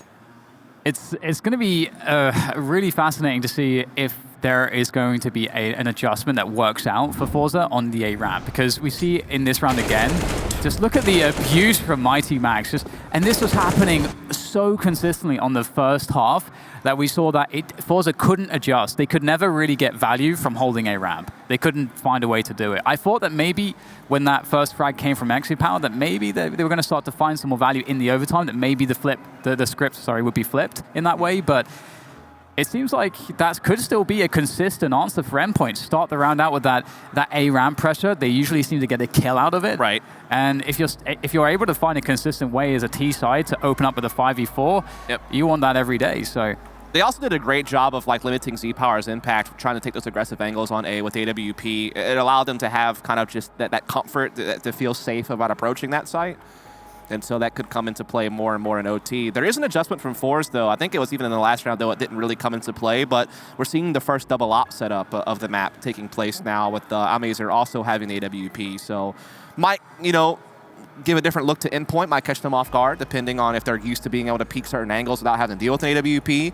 Could throw a spanner in the works, I guess. But we'll have to see. Still thinking about that face crack. 3K. Yeah, that's gonna haunt you. It's got to be hard to put that out of your head. I just love just the finality to it. There's just right. It's just the round's just instantly over within this 1 second. It's just over. It's amazing. Got a crowd starting to build up out there. We appreciate all of you coming out over here in the beautiful Anaheim. There you go, a little clapping. We appreciate that. Yeah. What does the crowd think? Do we think forZe is winning this game? Okay. What about Endpoint? Any Endpoint? Okay. All there we go. Some support for the Brits. Yeah, there we go. Yeah. It's good to see. It's good to see. Good to see, indeed. Well, this is definitely going to be an interesting one, because as we were alluding to previously, Inferno's the next map, and that's an 85% win record for forZe. So they're definitely, it's in their wheelhouse, and it's one of their most reliable maps. And then Train is 86% for forZe as well. So it's literally their two strongest maps coming up in the as the next two maps potentially for this series. And in terms of Endpoint, they're definitely not quite as good statistically on those maps. So that's one of the reasons we're saying, they really need to get this Vertigo win. And the thing is, if they do, again, Counter-Strike is a confidence game. It's this ambiguous thing that people say, but it is true. And so if they're hitting their shots and winning the clutches, they can win any map despite the statistics. And Mesa, he's deleted Robin. And there's a CT and T spawn in 10 seconds. I don't know what's going on, Dust, but Flit, he just finds a way to be aggressive. What's going on, Dan? I tried my best. I can't really do it the way James does. Is this warm up? Anyway. At least there's a trade back. At least there is some recovery taking place here from the Endpoint Why side. is he going to T-spawn? I don't know what's happening. I'm lost. Is that the bomb? No, it's just kidding. I mean, to be fair, at this point, it's 1:18 and it's real, and Mighty Max are like, let's just clear T-spawn. We should probably clear T-spawn right now at the around the 110 mark. Ouch. Does definitely slow everything down, which is not what you want if you're Endpoint. They've been pretty comfortable being able to play the faster place APs more often than not. And it looks like that is going to be the intended target once again, though they are, again, being a bit more cautious about it. They have a lot of angles they have to clear now. They got denied so much space early on, so many threats of maybe a CT lingering around these close corners, but they eventually do make their way up the ramp and start to pry their way in. Dude, I swear, Flit only has a W key on his keyboard. All the other keys have been removed. Here comes the push into the A-bomb site. Extra power. Oh, just a slight miss there. They still have side alley control. Nice frag trade through. Good spacing here for Endpoint. Face crack able to deliver from side alley. Still holding on to this position, which destabilizes this A push enormously. And look at that. Oh, okay. Crucial will turn around to deal with face crack, but absolute chaos. And again, it's the Brits who come out on top in every chaotic situation. And a quick shot. Don't do it. Don't. Okay, thank you. I appreciate you, Bach. You're a real man. You have a lot of honor. He didn't dab. He has integrity. I think dabbing was over in 2018, so I'm glad to see that we've moved on from that. But yeah, that, again, another one of those rounds where if you blink, you miss it. Very chaotic, very scrappy. We've seen a lot of rounds like that, I feel like. It's starting to descend into madness, which I guess most overtimes do eventually kind of go that way when you've played long enough. Again, this aggressive angle over towards T-spawn from Almazer, but this time it's denied. Just trying to clear a path to T-spawn for Flit. Ooh, that was close. Yeah, a few very close flicks from Sipao, just not quite connecting. He's going back for more. Got to be careful. Is this going to be the crouch to, like, the pre-aiming? This is the most dangerous pick of the game ever, Dan. Yeah, oh, that is disgusting from Sipao. Finally connects one of those. And what a good time to do it is, again, Endpoint starting off with a man disadvantage. And as Dust highlighted, if Endpoint get to 19, they will win this map. forZe can only tie. Right. And this is the last round of the second half. How many rounds do you want to cast, must Dan? win what do you this think? round to tie this. Oh, give me more Vertigo? Vertigo. Okay. You're starting to get Vertigo, it sounds like, over there. Yeah. But, that's all good. Could see another cheeky headshot flick here from Sipao. It's going to be really fast for this one. Sees the nades coming up. And in they go. Oh, just barely missing again. Flick. Oh, never mind. Does get detected. I thought maybe he would be left the stone unturned and maybe be able to get the jump on them. It doesn't quite happen. But look at Jerry swinging in as they're planting the bomb, catching them way off guard. Z-Power also coming in. They want to keep this map going, and it's looking very likely a second overtime will be required. Unless Mighty Max and company can be the heroes, but it's all on Robin now, and it's just not going to happen, is it? Too many forZe members still standing, too many angles of approach, and we're going even more rounds. Overtime secured, another one, and I honestly don't know which way this one's going to go. At this point, coming out of this first overtime, Dust, to me, it feels like forZe have recollected themselves. I think that face crack round, that really gave them some confidence moving forwards, and right now it feels like they have a better grip of this game, which I think, for me, at the beginning of the last overtime, we'll just said Endpoint were looking a little bit better. Yeah, it's hard to call like who really has momentum in this moment. you know, it felt like forZe had it in regulation, and then Endpoint makes the comeback, and I think that gives you that kind of that second win, that fresh energy that makes you believe like you actually have a chance to pull off the upset. But I think being halted right there when they had the opportunity to go ahead and end the game here and now, that has to hurt. But it's all about that mental fortitude. How resilient are you really? That is what's going to be tested here now. Look at how well forZe are shutting down mid as well. They're getting these really deep smokes pretty reliably, making sure that the flanking positions are always held onto. And Endpoint are playing pretty passively here. They're sort of forced to do so. You can see the aggressive smoke from the CTs. Slowing things down for Endpoint, making things awkward. But it's okay because us Brits, we're very good in awkward situations. You are going to see these forward angles still being held by forZe towards the A side, something that Endpoint will still have to deal with if they want to press this side, but the exchange of the smoke will favor Mighty Max. He's had a couple of big injuries on this A slope, in fact, as Jerry kind of forced to backpedal. Z-Power, though, has been trying to play this angle several times, but again, these so close misses. It's been insane how just off by a pixel or two he's been, and it's caused Endpoint to just be able to bulldoze their way into the site. Yeah, Z-Power keeps getting abused by the same setups. And so the quick trades will come through to end the round in favor of Endpoint. But yeah, it's the power. He's been caught by that boost from Mighty Max so many times. He's also tried to play that forward angle so many times, and he's always like a pixel away from getting the kill he needs. If they had some, yeah, there is seemingly, it feels like there should be a variety of adaptations that because they've seen that so many times now, and so it seems surprising they'll still get caught by it. So as you say, because he wants to be aggressive, but hey, if that's gonna keep happening, then Endpoint are gonna find the advantages reliably. Oh my God, I thought Crucial was gonna pull the trigger. I think everyone's on edge at this point, man. Like, it's been a wild game, and Thomas adds on to the madness with that one, finding Z-Power between the eyes with that SG. Surreal, again, no surprise to see him here. He's been often kind of being that one, anchor point of pressure towards the B side, but Almazer is going to clear that off, get it back to even. But that A ramp approach is starting to come in here, and it's usually been successful. FaceCrack's had a couple of good looks at it, though. Can he do it again? Yeah, he's still got that crucial position at the side alley, and you can see Thomas is trying to get some position here to entry from the A ramp, and that's what it's going to have to come down to at this point. There's lots of time, but they've got to find those positions, and the CTs have very good positions on the bomb site now. There's not too much left in utility game, and they're going to have to hard clear this side alley position. Flit, they don't expect him there. The trades come through, and now it's just down to Crucial. He's got the time, but these CTs are here. They know where he is, and he can't really afford to plant the bomb because they can gain positions. We have to try to find a frag first. He's looking for it. That unscoped AWP, he's going to have to make a pretty crazy shot to make this work. There's the fake. Trying to draw CT out. They're just harassing him now. There's nothing he can do. Almazer finds it with the wall bang. And another close round, but it will go the way of forZe. Yeah, it's like watching an MMA fight where it's two strikers who just like to exchange blows, all the time, and you're just seeing it go the distance. Every single round is just a scrap.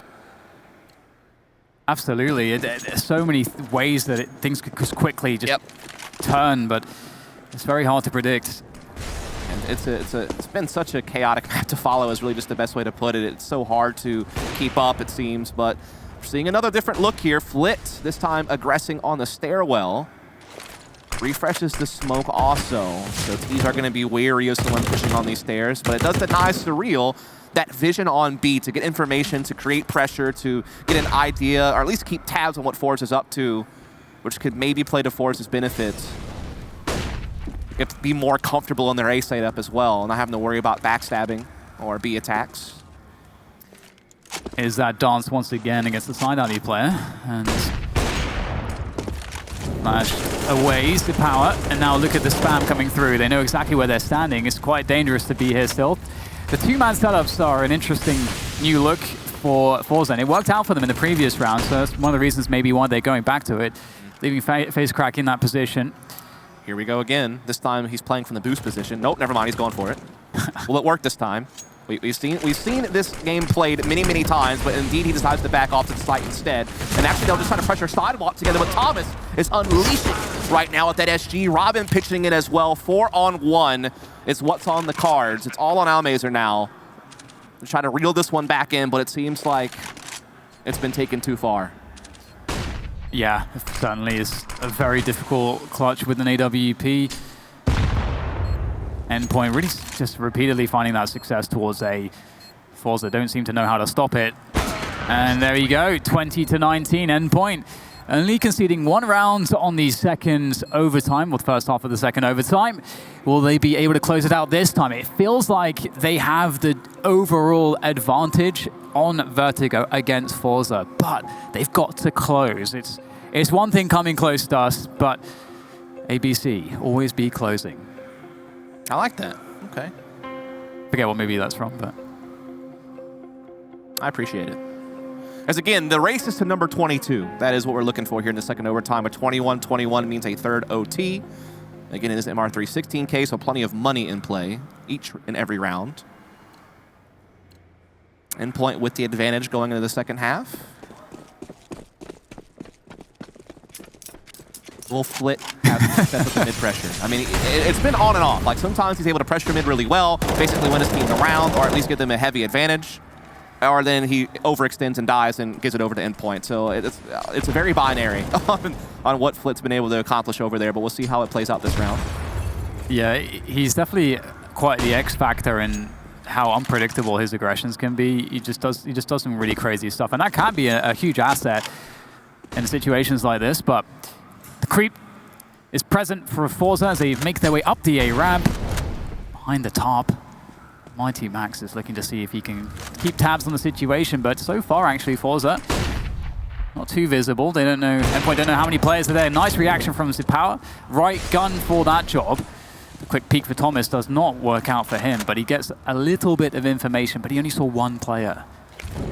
And didn't give him much intel, and he lost his life, so it's not the greatest of exchanges. Jerry here still pressuring towards B. Actually is the bomb carrier. I believe the bomb's actually at least nearby him, so still not really sure what forZe to do. They're doing a great job pressuring both sides of the map. This kind of split push type of technique is definitely keeping Endpoint guessing. It is making the most of the advantage. Flit has been able to get some forward positioning in his own right over towards middle as well, so they have so much control of the map. It's going to be so hard for Endpoint to fight back. They're really not going to be able to rotate. It's all on Surreal. He is so isolated at B. There's no support system in place. It's going to be so tough, and there it is. Flit cutting off rotates already. Surreal still standing on the B side, but again, he's all by his lonesome and doesn't last for very long, and it seems like this is forZe's round. Yeah, it's looking like they've really finished this one off nicely. Flit looking for the aggressions, as always, but he'll get taken out. Money Max here, just about getting some kills, having some fun. At this point, it's not too much he can do. The trade has been set up quite nicely, and indeed the close of the round. Okay, so it's really just kind of going blow for blow here. Like you said, it's just, you know, it's like a Rocky movie at the moment. Each team giving the beats just on cue. And right now it's once again, you know, forZe are looking like they're looking quite good. Yeah. But is this where it turns around again? They're like a boa constrictor that last round. They're so good at clamping down on key areas of the map and just really isolating one particular player and dealing with him and unlocking the bomb site off the back of it and getting another round and tying us back up. Win 2 more, and they will be moving on to 1-0 advantage in the series, but Crucial has something to say about it. He wants to keep his team in the race. He's found the headshot there on the Almazer. No response here from forZe. No one's really in position to try to do much about that. Z-Power, though, looking for something. Not gonna find it. Crucial is just locking this down. But in the meantime, Flit has been a real problem at middle time and time again. Unfortunately, though, he's all alone and no bomb in his possession. Absolutely, it's not a good look, is it? And he'll get flanked. And what's a shame for me, I have to say, Dust, is that right there, you know, normally when you're in a situation as forZe found themselves and you're down a couple players, you're looking for somebody to kind of go huge. And Flit was in a really forward position, so he's your guy. He's your guy making some plays. And what we saw here was that XDPower tries to go for that trade against Crucial. Now the problem is that if they just wait, let Flit try to create something, then you can play off of that. But if everyone peaks, and then, you know, that situation can happen. If someone's successful, well, you're not left with very much because maybe the other guys have died. So I think they try to do too much there. And now we're left with either an Endpoint victory or a third overtime. Yeah. That is the 2 different ways this could go. And forZe looking to maybe attack B really early this time around. Everyone seems to be gathered here for the most part. Again, they still do have that mid presence from Flit, as is expected. FaceCrack leading the way, finding the entry on the Surreal. Smoke does come in, but a bit too late to stop this push as they come flooding in. Robin from the Generators trying to see if he can at least put a bit of a halt to all of this madness. He does find Jerry, he evens it back up a bit, but not for long. Ooh. As FaceCrack has shown us another multi-frag with this AK. He's been so on point, and he might just be saving this half for forZe. God damn. FaceCrack is serious. Power will go down. It's up to Crucial now, as he has the AWP against 3. It's not an easy situation, to say the least, but he'll try to do what he can in this situation. It's the last round, of course. Can he go for the clutch? A nice shot, but falling back into the Molotov. He'll burn, and forZe will keep it alive. Another overtime. Here we go, all over again. So, Dan, I heard you like overtimes. How did you like Vertigo? Yeah, so we got some overtime in your Vertigo, so you can Vertigo while you Vertigo, you know? What a hero FaceCrack has been. An absolute hero, just pulling out some of these remarkable fragging rounds, and he's kept his team in it with those rounds. And again, I just wonder if we'll see... I mean, forZe are the better team overall. I think that goes without question. You know, when you're talking about, you know, just strategy, their overall map pool, you know, the calling and the experience as a unit together. They've been playing together for ages, and you know, individually too. So it's interesting that they're struggling to get a grip of this one, and Endpoint are looking like the better team still. I think this is the one map that you could expect it to happen, though, because again, it's not a map that forZe play very often. Only 3 games played with this lineup. In fact, they only started playing it in December. 1-2 record, so this was kind of that maybe Achilles heel of forZe that Endpoint went after, but as a gamble, because in their own right they don't play this map very much, and I think that's what's caused maybe some of the sloppiness and some of the wackiness of the map. Is it's kind of 2 inexperienced teams on this map, at least in official match play. Don't know about practice. But look at this, FaceCrack trying to go for another play, but Crucial has been so good with this AWP. Unfortunately, he can't find that second one. Elmazer is able to trade it back, but look at Thomas. He's looking to see if he can find something. No, not going to happen, but still a 3-on-3 in the end of it all. It's really hard to know what to do in these situations, because you don't really want to give up a side alley. If you do, the T's can just go for that bomb side take really effectively. So do you fall back? Do you try to keep trading? It's hard to know if you should keep investing, but regardless, it's a 3v3. Endpoint still with an opportunity here. They have players close. Almace's going for the plant. There's the player. It's a CT on top of the box. This Mighty Max is standing, trying to get over the smoke here, and he will find Almace. A 3v2 on the retake as they start to bear down on these T players who are trying to defend from the ramp. Jerry just playing the headshot to power. Tunnel vision on the barrel of the gun, leaving Robin to get easy frags. And Endpoint pick it up, and they continue to lead the charge. Well done. I mean, we were talking earlier about, you know, playing those aggressive angles on CT. Is it worth it? Do you keep doing it? Do you change? It's because it's so hard to retake A, you almost feel like you have to. But crazily enough, you see Robin and company actually making that retake happen. It's so hard to do, but it does come to fruition for Endpoint. It gives them that 1-round advantage. Robin leading the charge on that.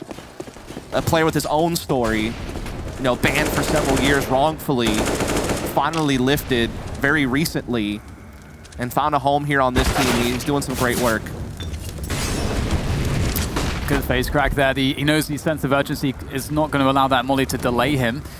Gets that position quickly, moving up with his teammates. Surreal, nice shot there, looking for the defense here. The pressure comes through to B. They'll clear that out, but this is the real attack towards this A bomb site. And there's just Mighty Max here trying to dance around the bomb boxes to see what he can do. Can he find a frag? Oh, he had a chance, but Almace will shut him down.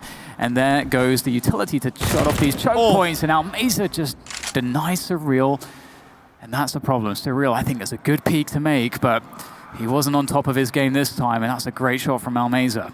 Oh, Robin might have a timing. They had to come back and grab this bomb on the slope, but not able to get there quite fast enough. So the bomb will make its way in. It will get planted, no doubt about that. But Robin still has a chance maybe to pull something off here. We'll decide the scaffolding to the sidewalk himself. Getting here pretty fast, too. Maybe going to be unexpected, but no, FaceCrack. He's prepared, and we're tied right back up. Yeah, it's such a hard peak as well in terms of the you know, how close you are to the angle of engagement and the right eye, left eye peak. The players on the side get the advantage, generally speaking. It's a difficult peak, and indeed, it will be another round. Well, sorry, another situation where we're all tied up. These teams are just so locked in together at the moment. Once again, A-ramp pressure from both sides. Mighty Max trying to hold on to things here, quite aggressive. Looks like forZe want to actually force the issue here. We know FaZe loves to get up there, and the trade comes through. FaZe once again, entry fragging. That is his specialty on Vertigo so far. Yeah, he has been very impressive on this map. He's gotten his team in a lot of rounds just off the back of his plays alone. Flit also coming in as well. Again, that mid-pressure coming into play. Big advantage right now for forZe going into this round. Again, now the race is to 25. forZe looking to try to take that next step forward. FaZe cracked the bomb carrier now, swinging it back around over to the A ramp as they are pretty close to controlling the site. They haven't quite committed up all the way just yet, but they do have some good kind of area to use as a launching platform. But we see that bomb actually shuffling back around. It's actually going to be an empty B bomb site. Endpoint has had to respect this. They've rotated as much as they can. And so all of a sudden, it looks like forZe will avoid any more duels and get into this B site. Yeah, this is looking really promising in terms of the rotations. That is for sure. As you can see, it's just Thomas here. He's going to get a good timing for the incendiary, but he might not be able to stop the cross to the side. That's a good frag. He's got to do more actually by himself here. He has to buy time for his teammates. He's going to have to go for some engagements here if he possibly can get a good one. He goes deep there. He wants to take down the planter. It will be surreal to trade, but is there too much positioning now for forZe as they fall off of the plant and take better spots here to defend from? Good cross-firing possible. And it's a quick frag from Jerry. Again, the headshots from FaZe have been so epic. 23-22, and forZe will lead going into the second half of the third overtime here. This is just map 1, by the way. Yeah, first map of the day. And it's been going on for about an hour and a half. We have really gone the distance and then some for this one. We knew this would be kind of a crazy map considering both these teams' map pools and considering the gamble of it all. And it's delivered and given us even more than we could have expected. It's nice to see, you know, you're seeing some of the guys from Endpoint actually kind of settle in, start making some good plays against a team that's actually pretty solid in forZe. I don't think they're any slouches by any means. forZe struggling to try to, you know, be the favorite that just carries through into the side of best of 3. Remember, whoever loses this series is out of the tournament. So this is a very, very important game. Yeah, it really is. And Endpoint certainly showing us a respectable performance so far. A slow beginning to this one, neither team going too heavy towards that A ramp just yet, which has been obviously a favorite for both sides. Full Flit with that deep position. Flit's always trying to get a bit cheeky. He'll get caught out by Surreal. Nicely done, and with 1 minute and 20 left, there's plenty of time for Endpoint to decide still as to where they want to attack. And Mighty Max is keeping tabs on the A positions. Side alley is certainly one to make sure you don't overlook. FaZe's been quite annoying from there, but he'll be on the bomb side here. Balkan's Law in place. Surreal will get the AWP as he's on low health. He did serve as a primary operator for Complexity back in the day for a bit, so he's definitely used to the weapon. Amazer, though, also used to the op in his own right. Gonna find Thomas there on the sidewalk. Even things back up as the push is gonna start making its way up the slope. Mighty Max leading the charge as he's done so often. And he's been successful, but Almazer is still the thorn in their side on this sidewalk position. They have not been able to clear him out until just now, but it's come at a huge cost. A 2-on-2 is ensuing now. A fake plant trying to draw someone, and it did its job. Z-Power taken off the board, but Jerry pushing through, finds a kill, and gets the finish. It's now map point for forZe. Oh, that's so huge. What a clutch. Oh my God, Jerry, he's done it. He has not actually been too present in some of these fights, I gotta say, Dust, but that is a good one to turn up in. Oh my God, this is so close. That transfer almost did it, but he'll finish it off. Very nice indeed. And now there's a lot of pressure on Endpoint. They are in trouble. Amazer a bit more passive towards middle. We've seen him get quite aggressive in some of the previous rounds there with him and Flit trying to go for those pushes. Endpoint going back to basics, back to what has been working. Some of this pressure to all but Z-Power. He's appeared on side alley. He doesn't get the pick though. At least it doesn't come at a cost, right? No harm, no foul. Able to back away, still has 100 HP. Has at least maybe slowed down Endpoint, forced him to respect some different positions. Actually now both ops from forZe are at A. 4 players here. This is a very stacked defense towards this side of the map. We'll have to see if it winds up having the conclusion that they were hoping for, as there is a chance Endpoint will still backtrack because the bomb was actually left behind over towards middle, and Surreal, as always, still holding position on the opposite side of the map, and now Crucial actually has a pick to his name. It's going to reinforce his defense staying put at A, which could leave B vulnerable, but as I said, that bomb is now shuffling back over to the side of the map, so at least forZe is in the right place. And forZe have struggled on those A retakes, so this could be a really good way to finish the round.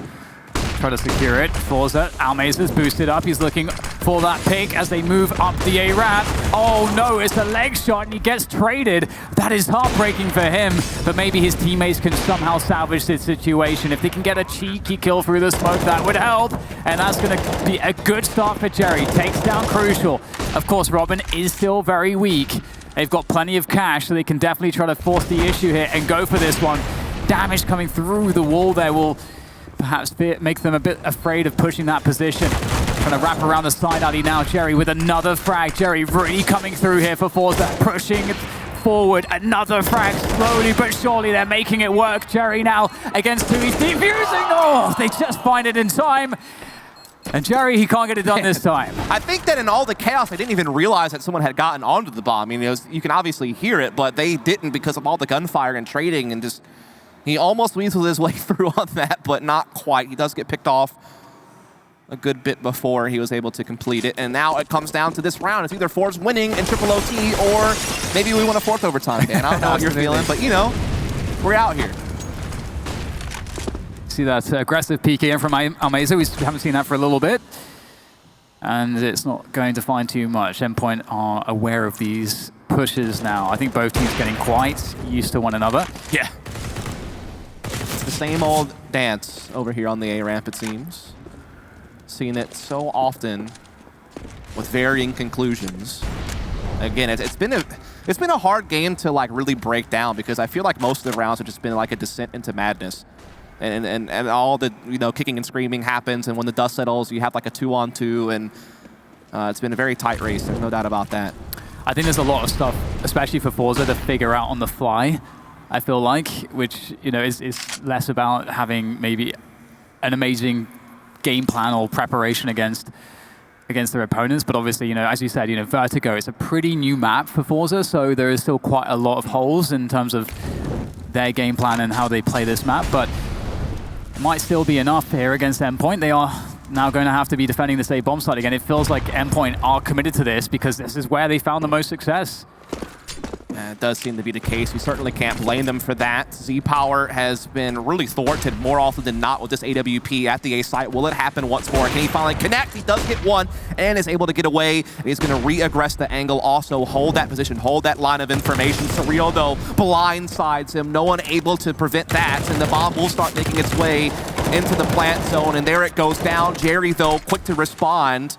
Gets it back into a 4 versus 3, so still forZe do hold the advantage as they continue to try to press forward onto this A site.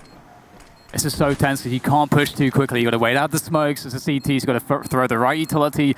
The right players have to be covering the right spots as you all move forward together. And here they go, Mighty Max behind the fence, looking to see if he can get a surprise for the CTs. And he's not even going to have to do too much here. All of his teammates are defending very well indeed. Another overtime here on Vertigo. It just won't finish. Ironically, Endpoint are called Endpoint, but there is no end in sight on Vertigo, it would appear, as we're locked into this until our dying days dust. In theory, Dan, this game could last forever. There is no actual real ending point to a game of Counter-Strike. Overtimes literally could last into infinity until someone actually wins. There's no after 10 overtimes, we do something special. No, it's literally we just play Counter-Strike until the game's over. And so, there is a world, there's an alternate universe, if you believe in that sort of thing, where we're still casting this game 10 years, or something like that. So, I mean, just so you know. And again, in overtime, you start seeing crazy things happen. Like, that's the first time that fence position got used this entire game. So it's like so many things you have to account for based on what you've seen all game long, and then you have to worry about the randomness. And there's another random thing, a push, but Crucial, kind of weary of it, is going to be able to stop it. I mean, there's the adaptation, we're talking about, because Almeiza has gone for that aggressive swing so many times. Oh my god, he's going to catch one. I was wondering about that. Tries to pick up the gun. And unfortunately, the problem is that Flit really wanted to capitalize on the at least, okay, his teammates died and died for the position that he could have to flank. And so that's what he's really gambling on. But you can see Endpoint were fairly aware of it, aware enough that they had a trade in place, which means it's now a 4v3 in favor of the T side, which is very favorable, very advantageous. It's a difficult situation for forZe. They're going to need something pretty ridiculous to save this. Somebody's got to really over-deliver, and it has to be this guy, I would imagine. Z-Power with the AWP, but at the same time, Endpoint being really good at pinching his position. Yeah, Z-Power has been limited in his impact. There's no question about that. Jerry trying to get the flank. Surreal, though, able to put a halt to that. And so now it's just Z-Power and FaceCrack 2v4. Z-Power looking to angle out on sidewall, but again, a key miss with that AWP. FaceCrack, though, is going to be able to catch them off guard for 2, but it's not going to be enough. Thomas able to efficiently handle that, and so Endpoint do take that slight edge in our 4th overtime. Wow. FaceCrack, if he's on your fantasy team on HLTV, I hope you have the multi-frag booster on him. He's getting a lot of multi-kills. Yep. No doubt about that. Good on those spray downs. He is on 40 kills, so... Some might say he's cracking some faces then. He is, and so is Thomas, also on 40 kills. Yep. So Power going for that aggressive play, just spotting ahead just for a moment, just for a split second. And once again, get the familiar story on the A ramp. The battle rages on. Both teams wanting to keep the pressure up here. It's like the Bermuda Storm, just non-stop violence on this A ramp. And one thing you want to do here as well is you want to over-invest one side into a overuse of utility. Ooh, okay, well, it's going to be Thomas creeping up there, finds 2 kills, gets ahead of the flashbang, and annihilates FaceCrack and Jerry. Just not ready, not set up in time for that push. Great flick, though, to deny Thomas. Maybe Z-Power can still stop this push. Maybe they have to rethink this Endpoint. They've got time, and they still have an advantage. They don't have to force this. I guess the solution was to give Z-Power even more difficult shots to hit because he hit a nasty flick there. But now he's having to hold this angle. He doesn't get away, gets blinded. Almazer now missing a key shot as well. Robin with a couple of big entries. Endpoint able to get this bomb planted, and Flit not really much hope in this world of doing anything about this. It feels like there's a genuinely... Well, it feels like Z-Power is genuinely uncomfortable towards A in a lot of these spots with the orb. Like he's taking a lot of like one-and-done spots, and it seems like it's quite difficult for forZe to find the value. Right? Yeah, it's once you lose that A ramp, that deep A ramp position, it's very, very hard because then the smokes come in, and then there is no angle for you to use. Yeah. So it is very awkward. Like, there's different kinds of operas, right? Like, there's some operas who thrive in close range situations. Like, I think of Voxic whenever I think of that. Or, like, maybe Fallen in his prime in, like, 2016. Or maybe even Poison, I feel, is starting to show that a bit on complexity, where when you box them in and their back's against the wall, they somehow pull off, like, more kills than you expect. Like, maybe it should be one and done, or they should just miss and get traded. And Z-Power just feels like it is not feeling comfortable doing that sort of thing. And this is a map that forces those close range hopping opportunities. It doesn't really give you many chances to take distance duels unless you're, playing Heaven or something like that, and guarding A that way, or maybe, op shots down A slope is a reasonable range, but everything else is really close quarters, and it's definitely come to haunt him. And he's also just had a quiet tournament in general. He looked a little bit off yesterday against North. Yeah, it's certainly difficult. I mean, this is the starting position we'll see, and then he'll just play behind the wood afterwards, most likely, falling back a little bit. But the pinches from Endpoint have been really good, so they kind of sandwich the side alley players effectively if they can't outright kill them before that point. So yeah, I mean, it's the credit to Endpoint to put forZe in such difficult positions. Endpoint have been playing it well towards the A side of the map. But speaking of the A side of the map, it will be devoid of T players for now. Endpoint will rotate their efforts towards the B bomb site, where they've had slightly less success, but still definitely they have gotten many a plant. Oh, they're going back to 8. They are trying to give forZe the old runaround, and it might just be working because they are rotating to the B-bomb side. They've caught a great timing window, it seems like, as they start coming up A slope. There is Jerry here defending very passively. Z-Power had to come check middle really quickly, and he could shuffle back, though, before the hit comes in, but the smokes may block his vision is the real problem. And here does come all the utility of Endpoint. Molly's nades aplenty as they barrel their way in, but Z-Power has somehow found a sliver to peek through, and he finds that opening kill onto Robin. That's going to slow everything down. It allows that rotation to come right back in. Thomas, though, who's been so key with this SG, finds a couple of big kills to get them the edge back, and Mighty Max now coming in also. It's another scrap. Yeah, this is starting to look very difficult for forZe. Really well played again from Endpoint in this round. What a fake. And they're looking to close things off here. It's just down to Surreal against Almeza. Almeza on 5 points of health. A single bullet will do it for Surreal as he dances around the sandbags here. That bomb planted right in the open. It's perfect. It couldn't be more ideal for Surreal as the creep comes through with the orb, and Almeza with the gun for the job. That is beautiful. That's one of the only ways I think he can win the round, and that's exactly what he's done.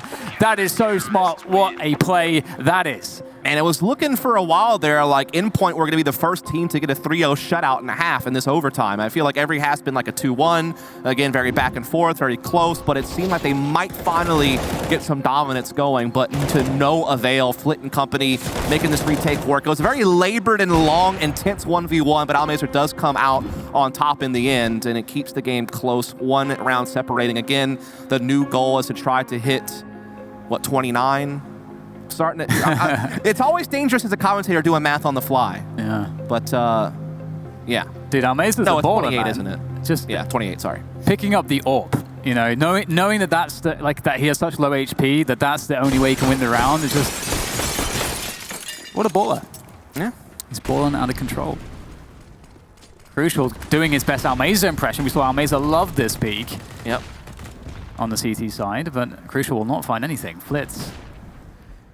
He just wants to press that W button, man. That's all he wants in life. I want to press W. I'm going to W through this smoke. Oh, almost caught Robin changing weapons, but Robin does indeed recover in the end. Gets the kill. Getting them ever closer to 27, but Almeza able to finally clear Robin out of that position. Gets them back into a 3-on-4, which is still not ideal, but still winnable, I think is key as they start pressuring their way into middle. I like this movement up the ladder, kind of the initial A pressure. You get the option to go up the ladder with the trade and go for a B split potentially. Crucial is going to he's going to miss the shot and be forced back. The smoke, well, the flashbang's there, and Jerry's crept position in towards the B bomb site. So definitely a huge B attack is now coming on the cards. Surreal able to take down Jerry. Better angle, better weapon for the job. And this is a problem now for forZe. They're kind of stuck here. Looking to see if there's an overcommitment to power. But there's so many sound cues here. The flashbang, not good enough, and Surreal will punish them. Beautiful finish from Surreal. All 3 kills, no problem at all. So 2 map points now for Endpoint to get this thing done here in the 4th overtime. forZe has to win out to force that second OT. Or not second OT, it'd be 5th OT. Nice. Here we are. So many rounds. All the rounds. Every round. Hard to see if Surreal can keep the orb working in his favor. He's taking a new angle. He's trying to be unpredictable. This is a great way to play the orb, play the extremities, but he'll get caught by face crack. Nice flash assist comes through. Offensive power. And Thomas panic smokes this off. And that's a huge problem, because with that smoke, he's going to deny himself a lot of vision. That's the cost, and the T's can creep up, or they could be rotating. You just don't quite know. Does at least slow them down a bit, though. And actually, Thomas has never really played this close angle before, so that maybe that's going to catch forZe off guard. And indeed, we do see the exchange take place here through that initial choke point of the site. Z-Power with AWP getting the most recent frag. Almeza trying to push generators, but is going to get busted. Flit at least able to respond. They get this bomb plant. So 3-on-2. forZe trying to stay alive in this map here and now. But that's a big kill from Crucial. A chance to finish off the map. It's going to be all on Crucial to do it now, though. Misses the shot. forZe do just hang on. They're looking to force the 5th overtime. They need one more round to do it. And I feel like it is destined at this point. I don't know who I want to win either. I just don't know, what to root for here. I just want someone to win, Dan. I could root for more Counter-Strike. Yeah. On Vertigo. Sure. Okay, so this crazy battle continues. Endpoint, Money Max in position with that M4. He likes that corner. Oh, he gets caught out, though. That's not a good timing for him. Face Crack always seems to find these entries. He is so quickly in a forward position. Oh, I don't know how he gets another one out of that. He was so weak. Thomas with a double with the HE headshot combination. And now it's back to a 3v3. Absolute madness. Flit, though, again, wants to press that forward button, wants to just attack and he will get shut down by Thomas as well. What a round from Thomas. 3 kills and not a lick of damage in return. Yeah, he has been so impactful on this game for Endpoint. He has been the man they have needed, and he's been called to action, and he's delivered almost every single time. And he could end it in style with an ace to finally win the map. He's on to 4. He's just got to find Jerry. Jerry creeping up the A ramp, trying to see if he can salvage this round and get another overtime out of all of this. He spots one towards Heaven, unable to land the mark though. Amali just trying to flush Thomas out of position. It's not going to happen. The Extinguish comes into play, and it's real with the AWP. And finally, we decided to victor on Vertigo. It took a long time to do it, but Endpoint, they take the 1-0 advantage in this series, and this very important elimination best of 3. Yeah, this is really crazy because I think we saw a lot of confidence coming out from them, and this could really serve to shake forZe, who by every stretch statistically experiences everything points towards them just winning this series, whether it's a 2-1 or a 2-0, whatever it should have been, they should be winning this series. But you got to call them into question in certain respects now, because we are seeing a great degree of confidence from the Brits, and sometimes that's all you need. Yeah, I mean, you're seeing Thomas really play up to the level that you're hoping for. You're seeing, Crucial and company really finding their marks as well. And I think you saw forZe have many opportunities to win that game and just maybe make a key error overextending, or maybe just, kind of get a little bit too wild. And Endpoint was good enough to force them to respect them, but they didn't do it enough. And so Endpoint do want to take in the map. Well, and with that, we get a breather. We'll go to a quick break. We'll be back with the desk. We'll see. Oh, actually, no, we're not going to a desk. We're going to a break, and then we're going to the next map. So stay with us. We'll see you shortly.